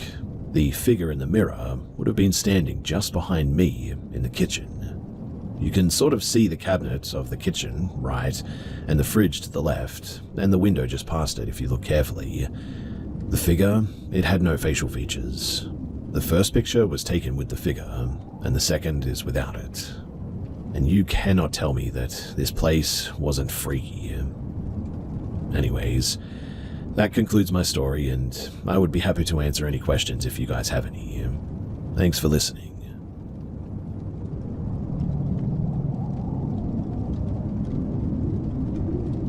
My childhood home, I lived there from maybe ages 4 to 14, always had a somewhat thick negative energy to it. I remember my parents having family and family friends over as a child, and a few of them making verbal comments about how the energy felt dark, observant, and that they'd get the creeps if they stayed the night for any sort of reason. In my experience, as I aged through the elementary school period, the parts of the house that felt the darkest and most ominous were basically the whole upstairs, the game room, my bedroom, and the bathroom, and downstairs, and it was the laundry room that felt particularly dark. In general, the other parts of the house felt okay enough, but as a child I experienced significant fear around sleeping in my bedroom alone or at all, even if my mum accompanied me to my bed. Even during the day, if I was playing with my toys, I'd eventually get the creeps, and it felt like something was just lurking, observing me, slowly making its way, most of the time after some time playing in there. That creeping feeling that would make the hair on my arms stand up, and I'd look around my room. My eyes would always lock onto my closet door and stare at it in fear. Eventually, I'd find the courage to rip my attention away from it and flee out of my room. Now, on one particular day, I was playing with my toys on the floor of my bedroom before dinner. I was excited about the toys that I was playing with because I had just gotten them for my birthday. No one else was upstairs but me, and I get called downstairs for dinner. I go down and I eat, and after dinner I come back up pretty quickly as I was excited to resume playing with my new toys. I walk into my room and I freeze, as my toys were in completely different positions and locations than where I'd left them. Action figures that I previously had sitting were now stood up straight and feet away from where it was sitting before. Toys that were on a piece of toy furniture were now taken off of the furniture, etc. In fact, almost every toy was moved. I was about 6 or 7 at that time, and I really could not understand it. In my rational brain, I asked my sister, who is 2.5 years older than me, if she went into my room, and she said no. And I just couldn't wrap my head around it. For years, every night, I would sleep in my parents' bed. That was the usual, really. I adamantly would not sleep in my bedroom. It was more than a childlike defiance as well. I was petrified to sleep in there. So much so that I had an unfortunate bedwetting issue well into 2nd or 3rd grade.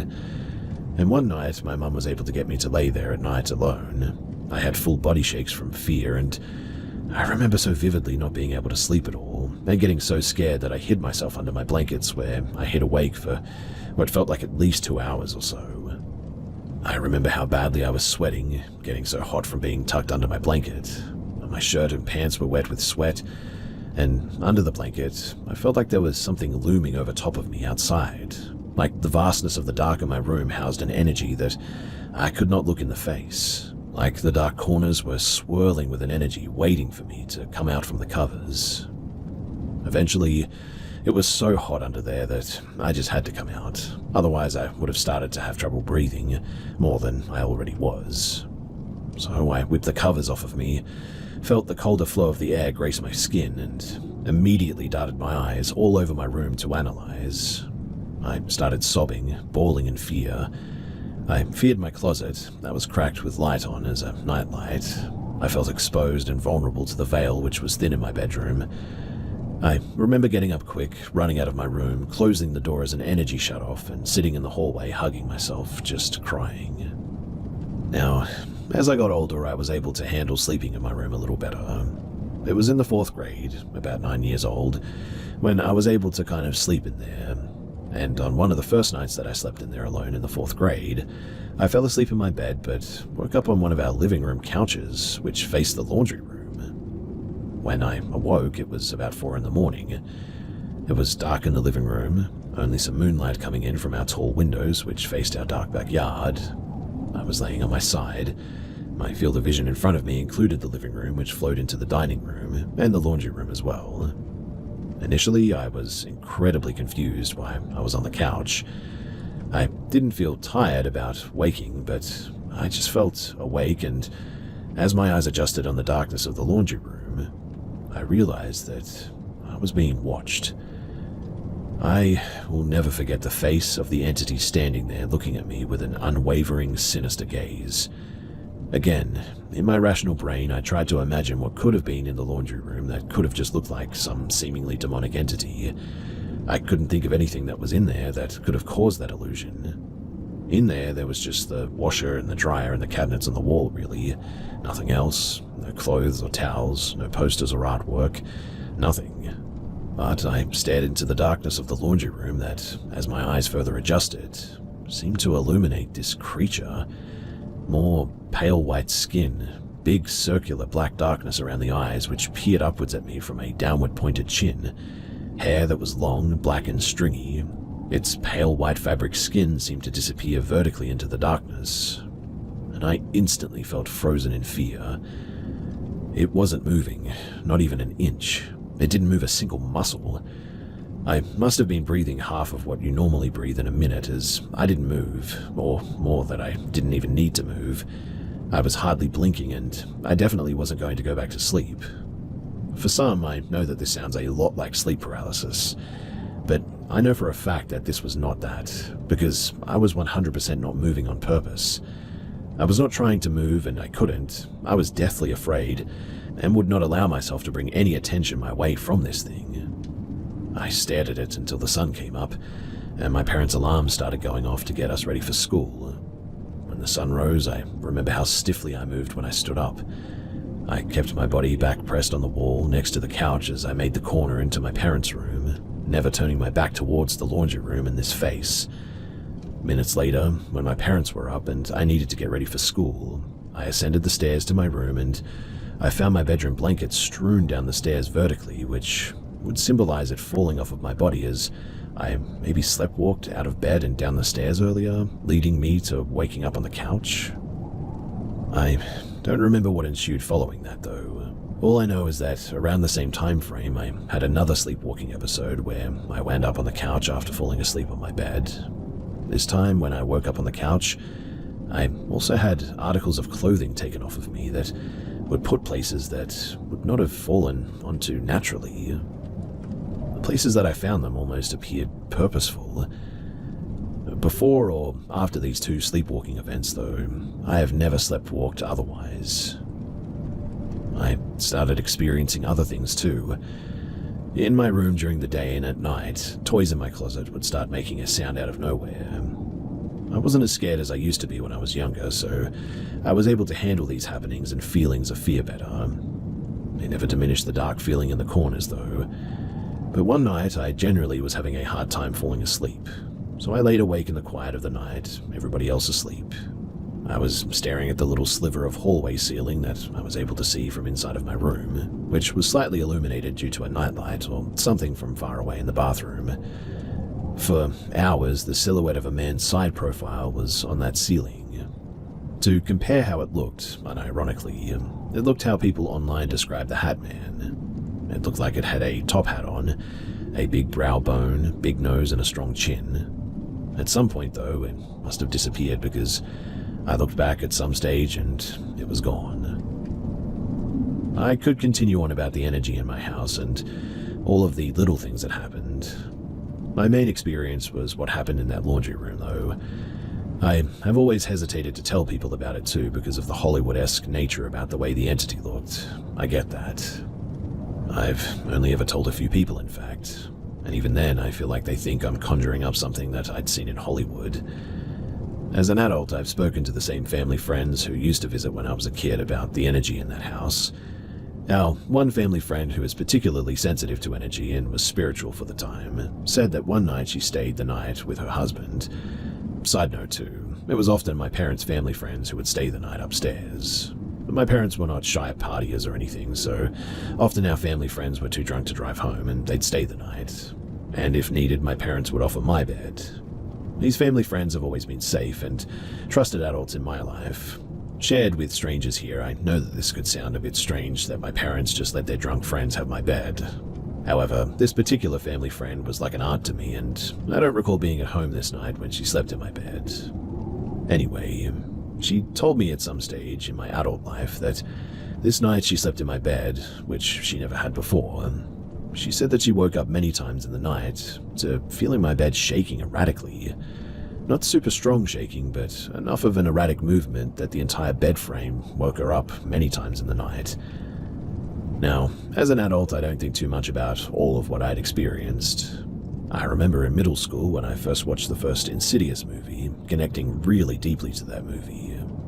I resonated a lot with Dalton, as he seemed to be the target of what was going on and having these confusing things happen to him. I definitely feel that I experienced more in that house than my sister or my parents ever did. I felt exposed constantly in that house to, well, whatever it was that was there.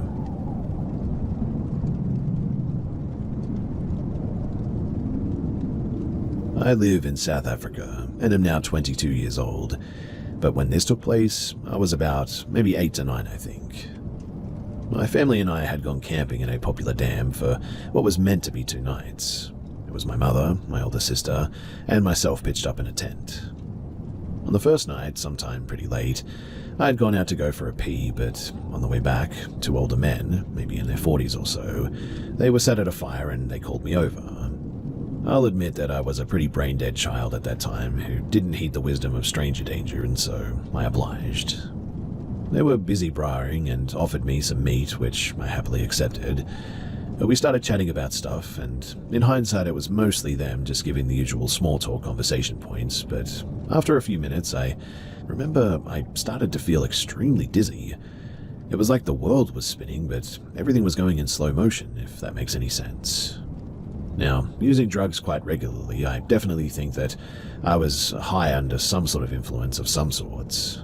My memory becomes a little fuzzy at that point, but I remember them offering me to take me for a ride in their car to show me something at that point.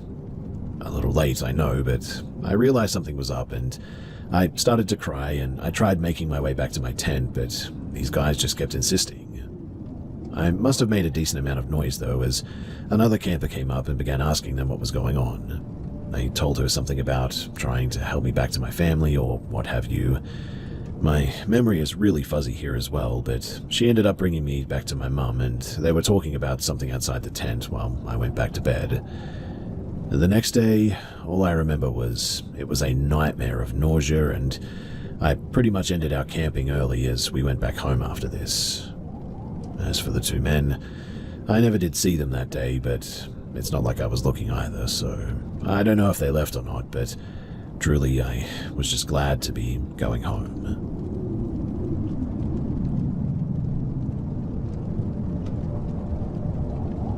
When I graduated college, I was about 24 years old. I really wanted to get out on my own and try living alone at that age. I mean, bit of a late bloomer, I know, but luckily for me, my grandma had asked me to move into an assisted living centre about a year prior. I had asked my parents if I could live there. They talked it over with my grandma, and she agreed that it would be nice to have someone there after a year of it sitting empty.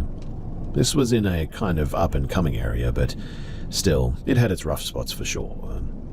Regardless, I was really excited until, well, I got there to do a walkthrough to see how I was going to set up my things. The house was a shotgun-style sort of home with a cellar that could only be accessed from the outside. While I was walking through the house, I swore that I was hearing noises, though. Finally, I realized that they were coming from the basement, so I called the police and they came out and escorted out 6 people from the cellar.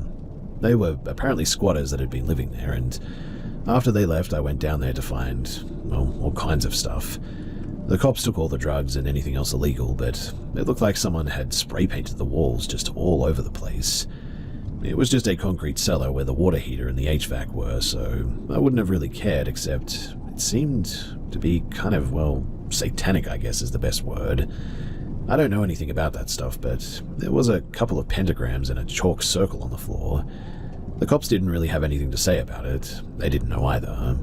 So I poured some water on the floor to wash away the circle, but the walls I just left as they were. Well, fast forward a few months of me living there. Honestly, I had forgotten all about it. I had started dating my future wife, and she was over a lot. But we were getting ready for bed one night in the bathroom brushing our teeth, when a knock came from the back door. I ignored it, but it came again. It was 1 a.m, mind you, and this was my back door as well. I mean, someone had to have come into my backyard by opening the fence gate. So I grabbed my gun and went to the door, keeping it out of view, and some guy was standing there on the porch. I opened the interior wooden door, but kept the outside storm door shut and locked. I asked what he was here for since it was so late, and all he said was, "Is Christina here?" I told him that he had the wrong house, and all he said was, "Oh, so you don't want me to leave?" I told him that he better leave and not come back, and he just sort of stood there, staring at me. I'll admit that I was getting very nervous at this point, and so I shut the door. He walked down the steps and just stood in my backyard, staring at the house. And then he tried to open the cellar doors. I had them padlocked and he gave up eventually, but I opened the back window and told him to get out of here before the cops show up, or he gets shot, or maybe both. But again, he just stared, and then finally he left. I didn't sleep that night. Again, though, a couple of months later, my girlfriend told me that the guy came back, just standing in my backyard staring at the house. This time it was in broad daylight, and I called the cops this time, and he tried the cellar doors again, but left before they showed up. The next day I went down to the cellar to see if maybe there had been something left behind that he was trying to get to, but I genuinely found nothing. It was just a damp, disgusting cellar with a dirt floor, and I have zero idea why he wanted to be in there. I highly doubt the satanic stuff had anything to do with it, but it certainly just made it a whole lot creepier, I guess. I unfortunately had to move out sometime later as I could no longer afford it. We never saw the guy again, but the whole situation was just really, really weird.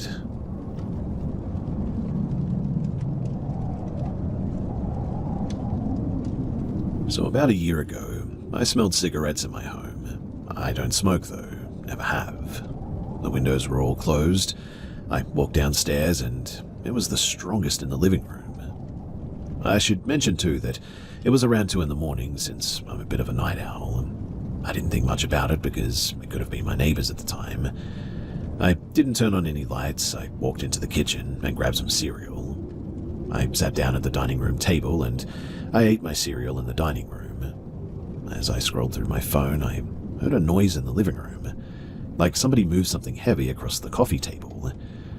I'm still surprised I didn't wet myself from fear, but I looked up and I saw this silhouette of a tall and bulky man sitting on the couch. I immediately made out the camouflage uniform in the dark, and he looked at me. I looked at him, and we literally just stayed like that for a while. I eventually got up and flipped on the dining room light, which shined into the living room, and he immediately disappeared. I went upstairs feeling like I had actually gone crazy at that moment. Over the course of the next week, same thing. With the strong smell of cigarettes, I'd walk down the stairs and he'd be just there, chilling on the couch in the complete dark. As the next month went on as well, things kept getting weird. Things started moving a literal tiny inch from where they should have been, but only ever in the living room. I never had any experiences with him during broad daylight, until I was in my kitchen doing dishes that afternoon. I had headphones on like usual as I did the dishes, and I suddenly felt someone press right up against my back. And I don't mean like somebody grazed me by accident, I mean that they literally stood right up against my back. Being a female who lives with no men, I literally whipped around so fast that I almost broke my own neck. But there was nothing. The kitchen was empty. Small things like that kept happening at random times. When I was sitting watching some YouTube videos, when I was doing my makeup, even when I was lying in bed. It was nothing severe, just small things, like my hair was moved, feeling like somebody pat my shoulder or the top of my head or something. But the only thing that I could really come up with is that it was him. He had never caused problems exactly. I feel like he could be causing actual chaos and purposely scaring me, but he seems very laid back and almost sweet, I guess. So I bought him an ashtray. Obviously, he can't use it, probably. I don't know how ghosts work, but I bought a vintage one and I put it on the coffee table in front of the couch. And every time that I would pass that table, it's always moved around. If I'm in a different room downstairs, I even hear it slide around the coffee table sometimes. I guess he seems to like it.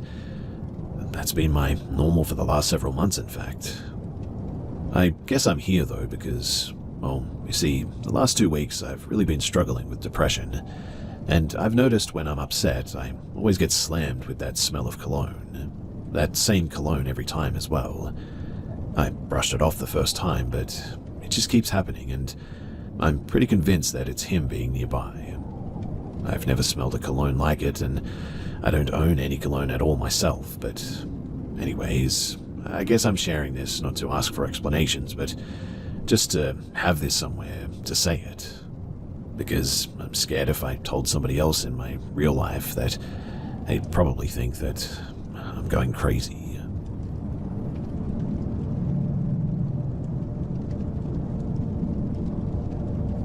This happened when I was about 12 or 13. For important context, I lived in an apartment complex that was 2 sets of rows, each row with 4 apartments. I lived in the apartment closest to the street of one row, and had 2 cousins that lived in the apartment at the very end of the row, in the back. I would hang out with them just about daily. We were very into soccer at the time, and we would walk to the park about 4 or 5 streets away, along with some of the neighborhood kids, and play some soccer there. Now, I say neighborhood kids, but it was a big group of about maybe 15 kids total, and the ages ranged from 10 years old all the way up to 17. One of my 2 cousins was the 17-year-old, which is why my parents allowed me to go without any supervision in the first place. So on this day, like usual, we made our way back to the park. Some of us would walk, some would ride scooters or skateboards. I had my bike that day. But we get to the park and we start playing. About halfway through our game, my parents drive by and they call to me from our car. They tell me that they'd be going to the store and to wait at the park for them. Okay, no big deal. I figured that they must want to go somewhere else afterwards, and it's just easier to pick me up from the park than for me to wait back at the house. Of course, this doesn't make sense because it's a 4-street distance, but at the time, to my 12-year-old mind, it was perfectly logical. So we keep playing for about another hour, and then as we get closer to sunset, more and more kids start making their way back to their house. When my cousins wanted to leave, they asked me if I was ready, and I said that my parents told me to wait for them here. So they left and I stayed behind. Eventually, too, it was just me. Honestly, though, that was not really a big deal for me. I'm familiar with the neighborhood and I have my bike and the energy of a 12-year-old. So I start riding my bike up and down the street, just sort of killing time. At this point, it hasn't occurred to me that if my parents wanted me to wait for them at the park, they wouldn't want me to wait past sunset. But eventually I get impatient and hungry. But not wanting to get grounded for disobeying my parents, I kept waiting. Except instead of waiting at the park, I crossed the street and was waiting there instead. After a few minutes, a car drove up and stopped next to me. Nothing scary yet because there is a stop sign there, so I don't really pay it much mind. Except when it drove away, I realized that the car looked a bit weird. It was old and boxy, like an 80s car, but what really stood out was that it looked spray-painted grey. What I mean is that it was definitely not real car paint, or done by a professional at least.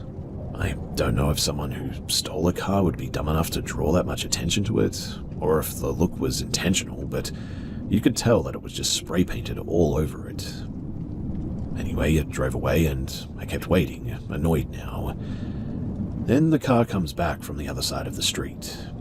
I noticed it because it was hard to ignore it at that point, but my survival instincts are still not kicking in. Maybe they were lost or just wanted to turn around without doing a U-turn, and since the park is a big square, going around it and coming back is easy enough to do.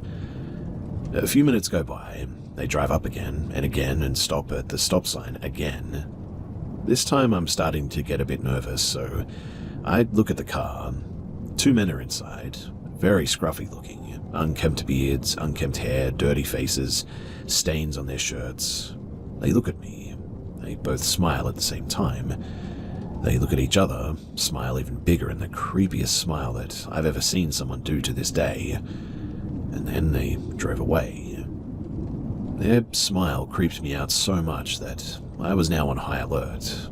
In particular, I was watching the other side of the park, where they would come from if they went around again like they did the first time. And sure enough, they did. This also means that they were now on the same side of the street as me. So as soon as I saw that car, I jumped on my bike and I rode as fast as I humanly could. I could hear one yelling something, but I honestly don't know what it was. I was too busy riding for my life, and I could hear the car catching up, but I was too scared to even turn around. I somehow made it to my street and ran into the building, but I didn't want them seeing where I lived since my apartment would have been, well, the one visible from the street for the most part.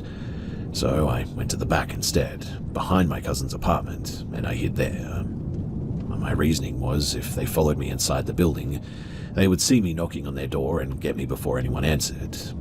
Worth noting too that, if it wasn't obvious, this was definitely before cell phones.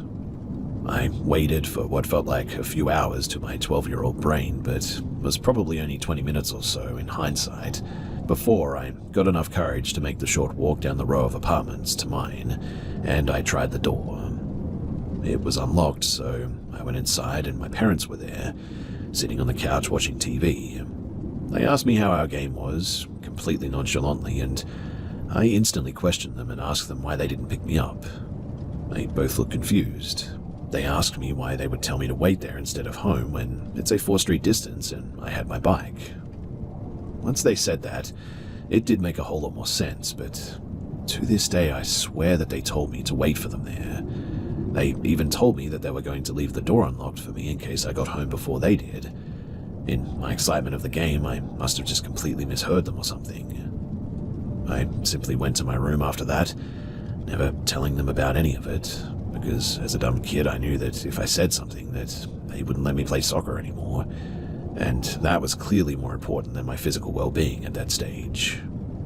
I never did see those guys or that car ever again. I look back on it now and it doesn't matter how fast I was pedaling my bike. I mean, they were in a car. They should have and could have caught up if they wanted to, so I really don't know what their intentions were, if they were just having a laugh at my expense, if they were trying to scare me, or if they actually had something darker in mind.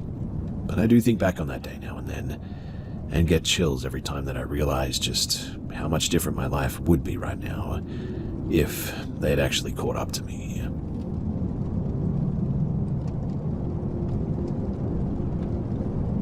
So I'm 24 and male, and branching out a little bit in my dating practices.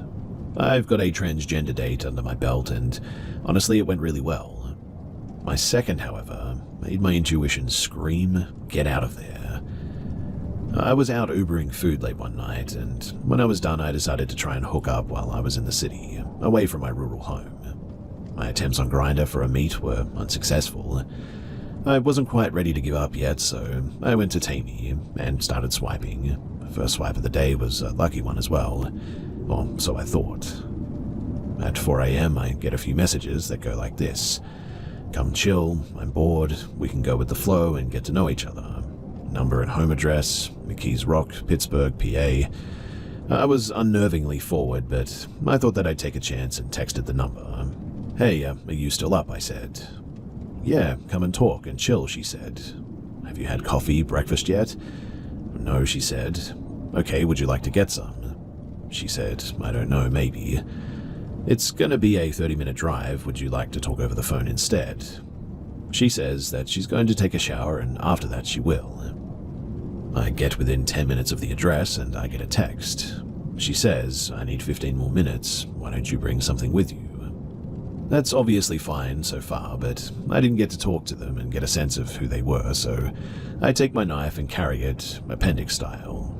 I circle around the block to scope and find a parking spot, preferably close in case I need to nope the heck out of there. Someone had just parked out on the street in front of the location and they were just sitting in their car, it seemed. I waited out a bit and they just never come out. I then gained the courage to go to the door, mentally prepared for anything to go down. I knock and the door opens. I didn't recognize the person who opened the door, but I told them who I was here to see and they let me in, directing me to the door to my left. The guy then stands between me and the exit and says, "Come on, man, what the heck?" And as if on cue, another man enters the building and they go upstairs. I thought that this was the man who was parked in the spot and never got out as well. There were 3 apartments in said building, hers, the third, to the left as soon as you enter the main door, and then one up some stairs facing the main door. I didn't pay much mind at this point to where the last one was, but I knocked on the 3rd apartment to see my date, and she answers right away.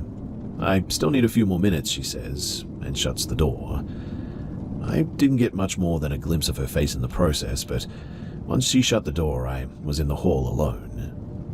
It was then that I heard 2 to 3 men's voices speaking to each other, almost inaudibly as music dampened this secret conversation. In that moment, my heart suddenly sank to my stomach, and it felt like I had to go before anyone noticed that I'd left. So I walked out and went straight to my car. I drove forward as I watched the man in the street, presumably from that house, walk in my direction to see where I was going. I did a U-turn as there was a no outlet sign, only to find my original path blocked with an idle car. So I quickly took a side street out of there.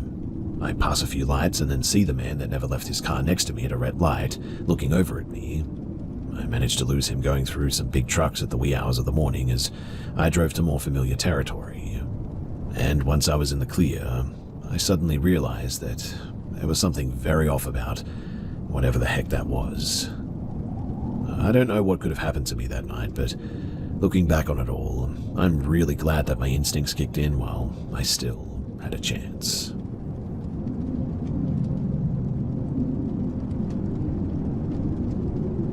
This experience gave my whole family chills, and quite honestly, we're looking for a rational explanation for it. It happened on last Christmas. My grandparents' house is in the middle of the woods. Our whole family has this yearly get-together kind of thing during Christmas, and we were preparing dinner and my aunt was taking a nap at that time, when she started screaming, twitching, and woke up in a cold sweat. She started mumbling nonsense about seeing visions of mangled toddlers creepily smiling and walking towards her. We thought that she went crazy, until it was about bedtime. My grandfather crawled into his bed to go to sleep when he started suddenly hearing a toddler's voice saying "Mama" over and over again. According to him, the voice started to progress and got louder. There were no kids in our house, mind you. My grandfather's house is also in the middle of nowhere between the woods, which means that we don't have any neighbors close by either. My cousin, who was scrolling his phone while sitting on the toilet, started to hear the same sound around the same time that my grandfather heard it. The toilet is at the far right of the house, grandfather's room is at the far left, so really there's just no way that both of them could have been hearing the voice from different directions at the same time. My mother and myself were sharing a bed that day, and she woke up to the voice of a toddler giggling and saying "Mama." Our dog, an 8-month-old lab, was barking and growling crazily that night. It just was really unlike him. That furry dude is friendly with anyone and everything, but the same thing happened to my uncle, father, dad, and grandfather, and all of them woke up to the sounds of a supposedly cursed toddler. The weirdest part being them hearing the sound from different parts of the woods, though. Now, I'm a terrific sleeper, and I was oblivious to the situation until my cousin yeeted me out of my sleep. We all grabbed a bunch of flashlights and searched all around the area, but we didn't find anything. It resulted in a midnight family meeting with my grandmother claiming that it was her deceased son who died as a toddler coming to see her, my uncle claiming that it was the work of a thief, my aunt too saying that it was her deceased baby brother showing his rage as we forgot to light a candle on his grave last year, my grandfather saying that it must have been a wild animal, and so on and so forth.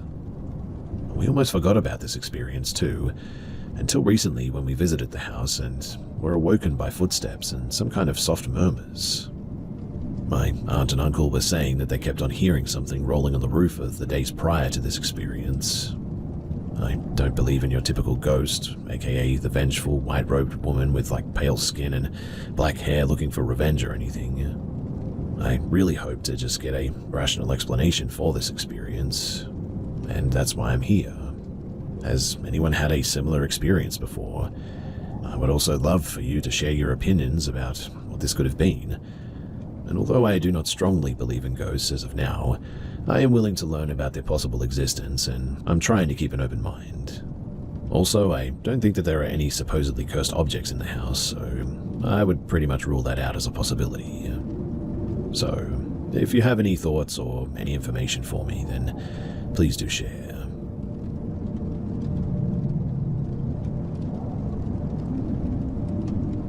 So first of all, I'm not from North America, middle of Europe here actually, so there are no crazy big wild animals and mountain lions who could make weird sounds, or even hillbillies with guns in this story that I experienced during a time at college, but it was definitely still pretty spooky. So when I was in college, I lived directly on campus in one of the dorm buildings, and the campus of my small college was not located in the local city, but a bit sort of outside from it, and surrounded by a lot of agricultural landscape, with endless fields and dirt roads, sparsely some woods between them as well. I really liked it there because you could go for chill walks and runs through the middle of the fields without much disturbance by city life, and other people, except for some hunters and some farmers occasionally. But fast forward to one time when me and my two friends went for a walk through the fields, via the dirt paths there, at 11 p.m. on a warm late summer day. We chatted and laughed about silly stuff while making our way further and further away from campus. The only stuff that you saw were the red lights of wind turbines and some small towns in the distance, and here and there a bat flying over our heads. We had no lights on us, and only one had his mobile phone with him. When we were 5 kilometers away from campus, we checked on the maps. We suddenly came to a crossing and wondered where we should go, to make it a loop back to campus without going the same way that we had come from. We decided on a path which went to the right, and that was when things got a bit weird. Bear in mind that we're all pretty tall guys in their early 20s, which is still kind of safe and not easily scareable or anything, but the first thing that I noticed was a shadowy thing moving in the distance down the path that we had started to take. It was barely noticeable, but definitely something was moving there. The others noticed it too, and we joked about some horror movie stuff, but we shrugged it off as some deer that was crossing the path at some point.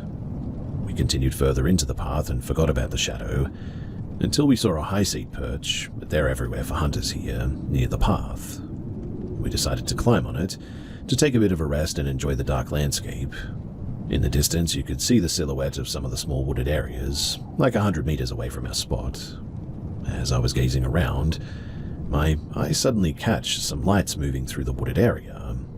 I wiped my eyes, and when I looked again, I saw that it was a person with some kind of a headlamp running through the woods. Not jogging, but full-on force sprinting in a parallel direction to our spot. We also checked later on Google Maps that there really was no path through that wooded area. I told the others, and together we followed the light all the way to the right side of the woods, when one of my friends decided that it would be funny to scream in the direction of said person. He screamed something like hello, and the light of the headlamp turned around directly in our direction.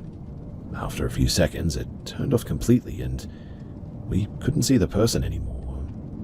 And suddenly, this eerie feeling, is the best way that I can describe it, suddenly kicked in for all of us. I don't know why, but the idea of a random person in the middle of nowhere that kind of knows that we were there, but we can't see them anymore, suddenly scared us a bit. We climbed out of the hunting perch and we booked it out the way that we had come from, with a pretty fast walking pace. While on the way back, we kept looking behind us to see if anybody was following us, and I swear that I saw some shadow moving again down the path behind us. It was probably just hallucination because we had an eerie feeling, but I don't know. Back to campus we went to one of the guys' dorms, downed a beer and talked about what had happened. We just couldn't find a good explanation for why a person would act like that in the woods there. I mean, hunters usually don't sprint full force forward here, especially not alone like that. Only if there's like a big group to hunt, but that would be loud with many dogs and all that. And a trail runner at 11 PM in a random wooded area with no trails seemed really off also. But who knows? Anyway, we never found out who that was, and in the end we just kept away from that part of the path and all the upcoming walks that we went on. But still, something about those shadows and seeing that person there, it still gives me the creeps.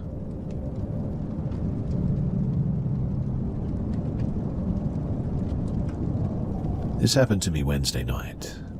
So my boyfriend lives in the town over, and he orders me lifts back and forth to go and see him. We've been doing this for over the past 7 months without any problems. But we spent the day together and had an amazing time as always, and he ordered me a lift back home. The guy pulls up and my boyfriend puts me in the car and gives me a passionate kiss goodbye. The driver is from Cuba, hardly speaks a lick of English, and is using Google Translate the entire time to talk to me. First, it started off as, "Do you mind sitting in the front seat? I don't like for people to sit behind me." Okay, no problem. However, instead of letting me out of the car, he asks me to climb over the seat, which made me feel a bit uncomfortable, and then I realized that he was staring at me the whole time that I'm doing so. Then he proceeds to tell me, "I hope I'm not being too daring, but you're very beautiful." Okay, cool, I get this compliment all the time, so I say thank you, but I'm a bit put off by this, to be honest. He goes on like a regular driver, asking me if the music was okay, and the volume and all that, you know, the regular stuff. Then he starts asking me about the address that I'm going to. "Am I taking you to your home?" I reply, "Yes, I'm going home." He then asks, "Can I go home with you?" I laugh at this and say no. He asks about the guy that put me in the car, if he was my boyfriend or my husband. He's my boyfriend, my soon-to-be husband. He asks, "Can I be your boyfriend too?" I say absolutely not. He asks why not. I say that I'm totally against that I'm in love with my boyfriend very much, and that I'm extremely loyal and faithful to him. He says he doesn't have to know. In Cuba we believe in having multiple partners, and not all of them know about each other. And I say, well, that's definitely not a thing for me. I don't believe in that one bit. He says, "Your boyfriend makes the mistake of sending you home alone. I would have taken you myself to make sure you got there safe." I'm getting very upset at this point, and I'm only laughing at what he says, trying to maintain a friendly composure because I know how ugly things could turn if I start giving this guy attitude. He doesn't speak again for a while, and when he does, he asks me again if he could come home with me. I tell him no again, and he says, "You're so beautiful. I really want to be your other boyfriend." I don't even say anything, but shake my head no and start fidgeting with my phone. He tells me that he has a lot of money and that he would take care of me. I told him that I didn't care about that and that I wasn't interested. He asks if he could give me his number so that we could text each other, and I say no. After what seemed like an eternity, we pull up to my house and he gets down trying to help me with my bags. I decline his help and he tells me, "Hold on," and pulls out his phone one more time and asks, "Can I come inside with you?" I tell him have a good night and to have a safe trip back, and dart inside as fast as I could, locking all the doors behind me, calling my boyfriend immediately so that he could report this weirdo because I don't want this unpleasant experience to happen to anybody else. In the end though, the only thing Lyft did was give my boyfriend a $5 credit to his account for the unpleasant experience. He wasn't even able to tell him. He really wasn't even able to tell them why it was so unpleasant. And look, I know, stories like this aren't actually the scariest or creepiest ones out there, but if you were a young woman and in a stranger's car like this, and they were pressing like this and trying to come into your home and everything, trust me, going through something like this is actually pretty terrifying. So yes, ladies, creepy drivers are definitely a thing, and please, Be careful out there.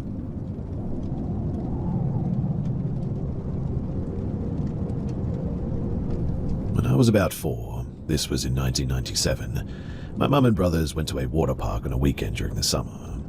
The park was set up so that you would walk through the entrance and run directly into a food court with a little information or map station there. To the left was inside an arcade area with a roller coaster, a little one, directly outside of it, and behind the arcade building was an enormous wave pool. To the right of the entrance was the kiddie park, and then behind the kiddie park was a lazy river and all the water slides with it. Since my brothers were older and they wanted to ride the big slides, my mum and me split from them to head to the kiddie park. I remember playing for a little while, making some friends with some of the kids, when this one little boy asked me if I wanted to go to the wave pool. Since I was little, my mum told me that I was not allowed to go to the wave pool, at least without an adult, so I told him that I couldn't. He then said that it's not a problem. My dad is already waiting for us, and he's already told my mum that he was going to watch us. Well, being a dumb kid and marveling at the wave pool since we got there, I was pretty much sold and followed him over there. My mum probably didn't notice at the time because the lawn chair that she was sitting in around the kiddie pool was being blocked by little kid slides and billions of other little children. But we headed to the wave pool and met the kid's dad. He immediately took my hand and guided me into the wave pool. I remember only being there for like 2 minutes tops until he picked me up and carried me back out of the pool. I don't think that I even asked where we were going, but I assumed the food court because that's where we were headed. I then remember reaching the entrance gates and a lifeguard approached us and asked if my name was so-and-so, and I said yes, and started crying because I guess I thought that I was in trouble. The lifeguard then grabs me from the dude, and I see my mum running up sobbing. Years later, we're revisiting this story, and she tells me that she noticed that I was missing pretty quickly and told a lifeguard to close off the entrance to the park. I was wearing a yellow bathing suit with pink flowers on it and 2 yellow ribbons in my hair, so the description gave me away instantly, when the man was carrying me out, that is. I asked my mum about the kid, and she had no idea what I was talking about. She said that it was just the singular man, and apparently he ran to his car in the parking lot as soon as the lifeguard took me out of his arms. In other words, there was no kid with him.